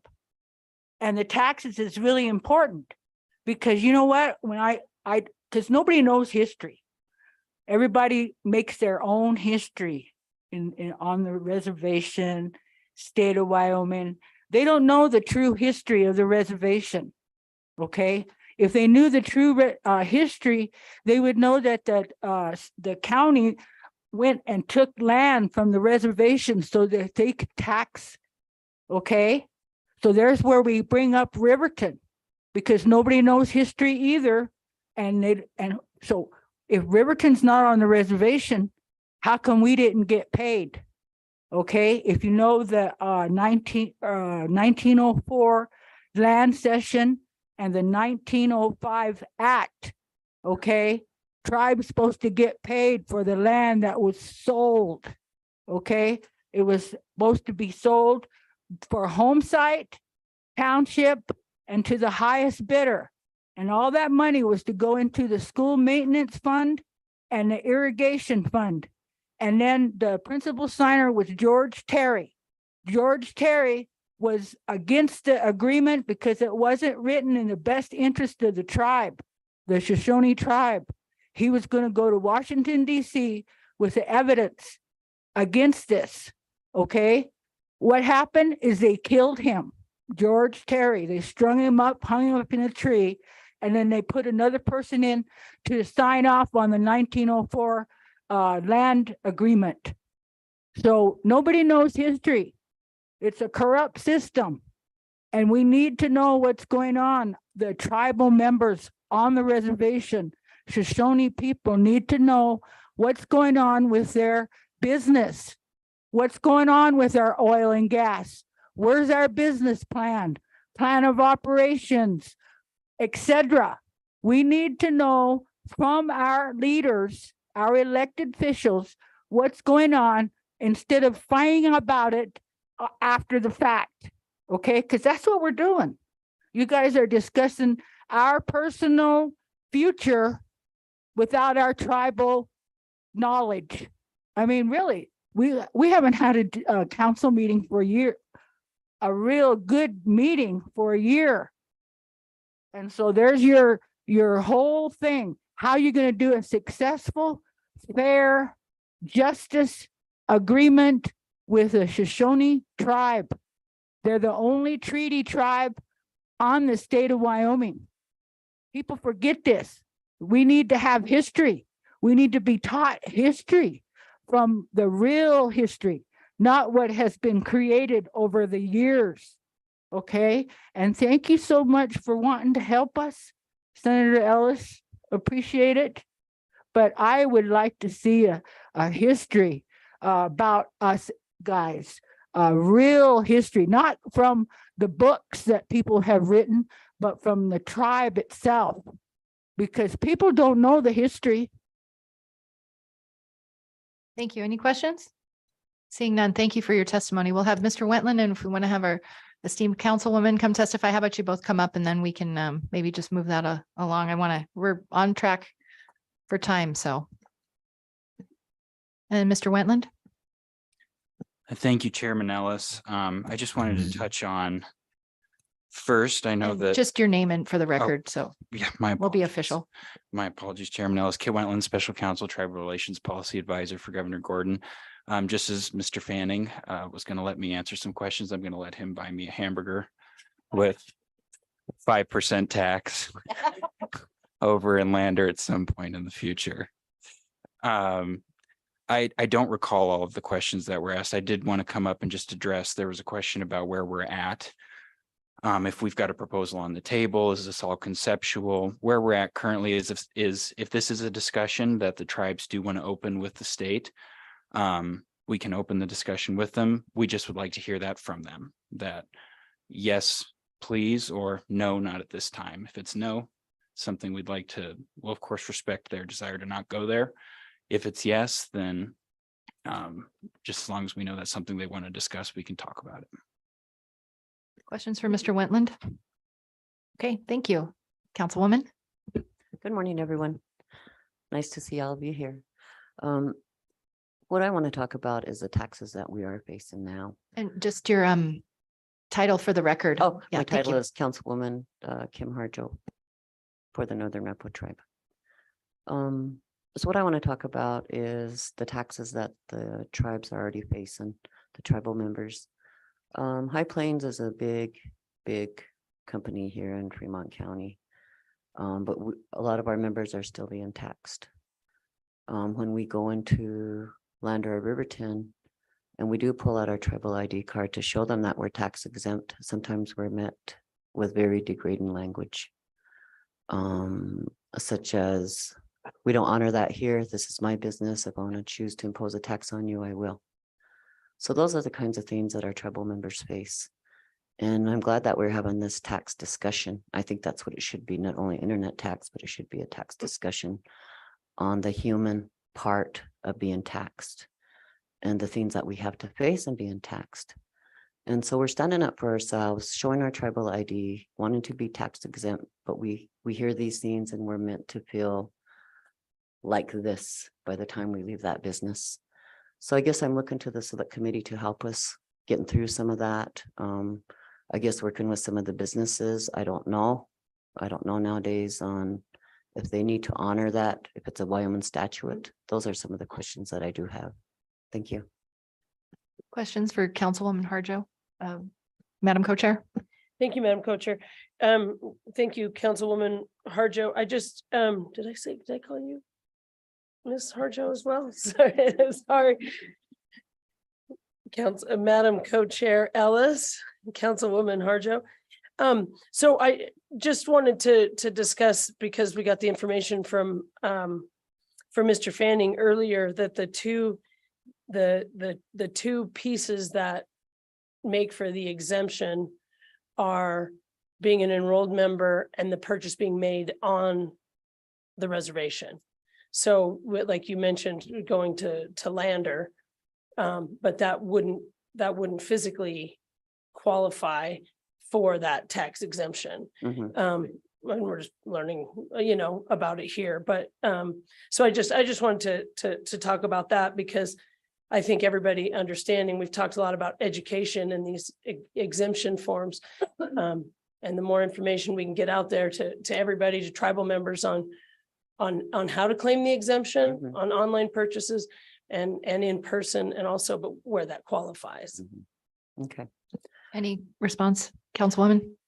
Well, I hear what you're saying, but for me, I get, like I said, it's the human part of it. I think that we need to work hand in hand with our businesses also, such as High Plains. They do a lot of business out here. We should be tax exempted. They know that as a business, and as a company. But yet, even though they know where your address is, you're still charged that tax. That's what I'm saying. They already have a list, they have a database of addresses, those kinds of things, but yet they're still putting the tax on it. Not only that, there's like CenturyLink, Verizon, all of those other companies that do those things. So I'm glad that we did revise our tax commission, because those are some of the things that we'll be looking at. But I guess, like I'm saying, it's a human factor. I hate to see our people being treated badly when we go and do businesses in both towns, because that's where we do our business all the time. We bring a lot of money into both cities, not only here, but Casper, Thermopolis, Rock Springs, everywhere in the state of Wyoming. And another thing is that we have historically, we have a lot of people that are our relatives and our relations that live out of state. A lot of them choose to come and live here in Fremont County. We'd like to see them have the same privileges as we do, because they are enrolled in other tribes and they do have that tax exemption there that lies with them there. But when they come to Wyoming, they cannot claim that tax exemption here. And for me, that's a discrimination against other tribes. So, Councilwoman, you're onto something. I didn't even bring up that point, because we've talked about being an enrolled member for purposes of the state of Wyoming's ease in proving this. I don't think that that's quite the right metric. it I isn't, think because it's a lot of them are tribal. to the tribe also. If you're and Indian, they've been here like 40, 50 years. I mean, they've chose to make Fremont County and the state of Wyoming their home.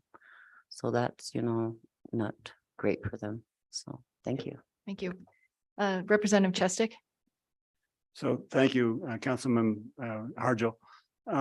Did I hear you say that there are businesses here on the reservation that are charging tax, Wyoming state tax on transactions that should be exempt? Is that what you're telling? High Plains is a perfect example.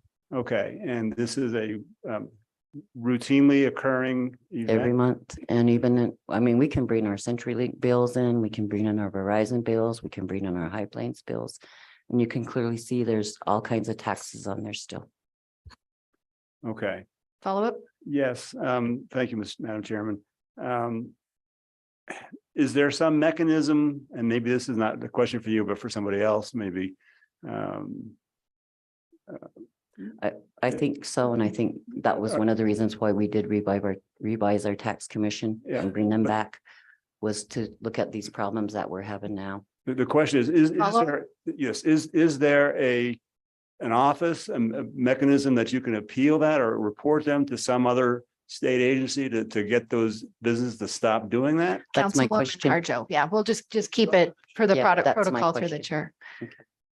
Okay, and these are Let's- questions, Director Fanning's in the audience, and we can do some follow-up Right. between now and then and see if we can figure out the lay of the land, or if something's not being sorted out how it Mhm. should be. Mhm.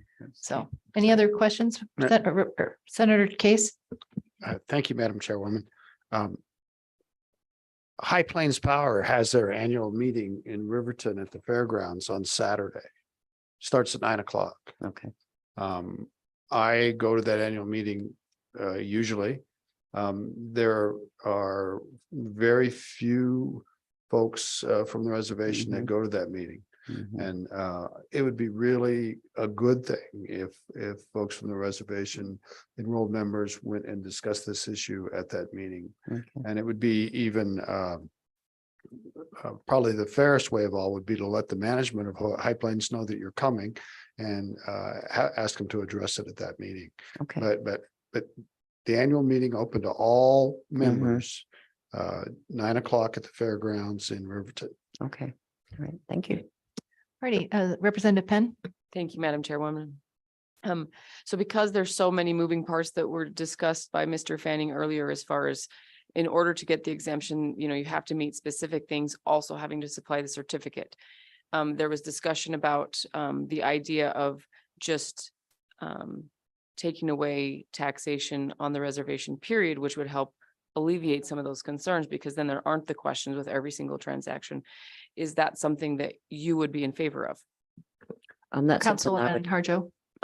that's something I would talk with our tax commission. That's their area, so we would have conversations with them to see how they feel about that also. Not only how we feel, but what's the best thing that we need to do. Thank you. Alrighty, any other questions for either Mr. Wetland or Ms. Harjo? Thank you so much for your comments. And then we have one more person who'd like to testify in the back, and we will break at 1 o'clock for lunch. And then reconvene. My co-chair and I have decided that she will take over the afternoon portion. So we'll break here and after we hear from our next presenter. Hello, enrolled Shoshone member Bobby Shongutsy. And just real quick, I wanted to kind of echo what Ms. Harjo said. High Plains Power, they definitely tax every month to multiple tribal members still. And so just wanted to have that acknowledged. Also, for the tax commission on the reservation, they did come to general counsel, I do believe a year ago, to speak about the updates of it. And it was tabled because he did not have all of his information that we were asking for. All he was saying is that there was going to be new members, and he did not continue to discuss what else was going to be done. He did mention that there was going to be new taxes coming in for the people that were not enrolled here. And we just asked that he show the, you know, like the plan and how it was going to work. And also community members mentioned how tarot comes into play with all of that. And yeah, I just wanted to acknowledge that both of our tax guys left for the Shoshone side. So just so that it's recorded, and that's all I had to say. Questions for Ms. Shaughnessy? Seeing none, thank you for your comments. Oh, we have one more, Councilman Yote.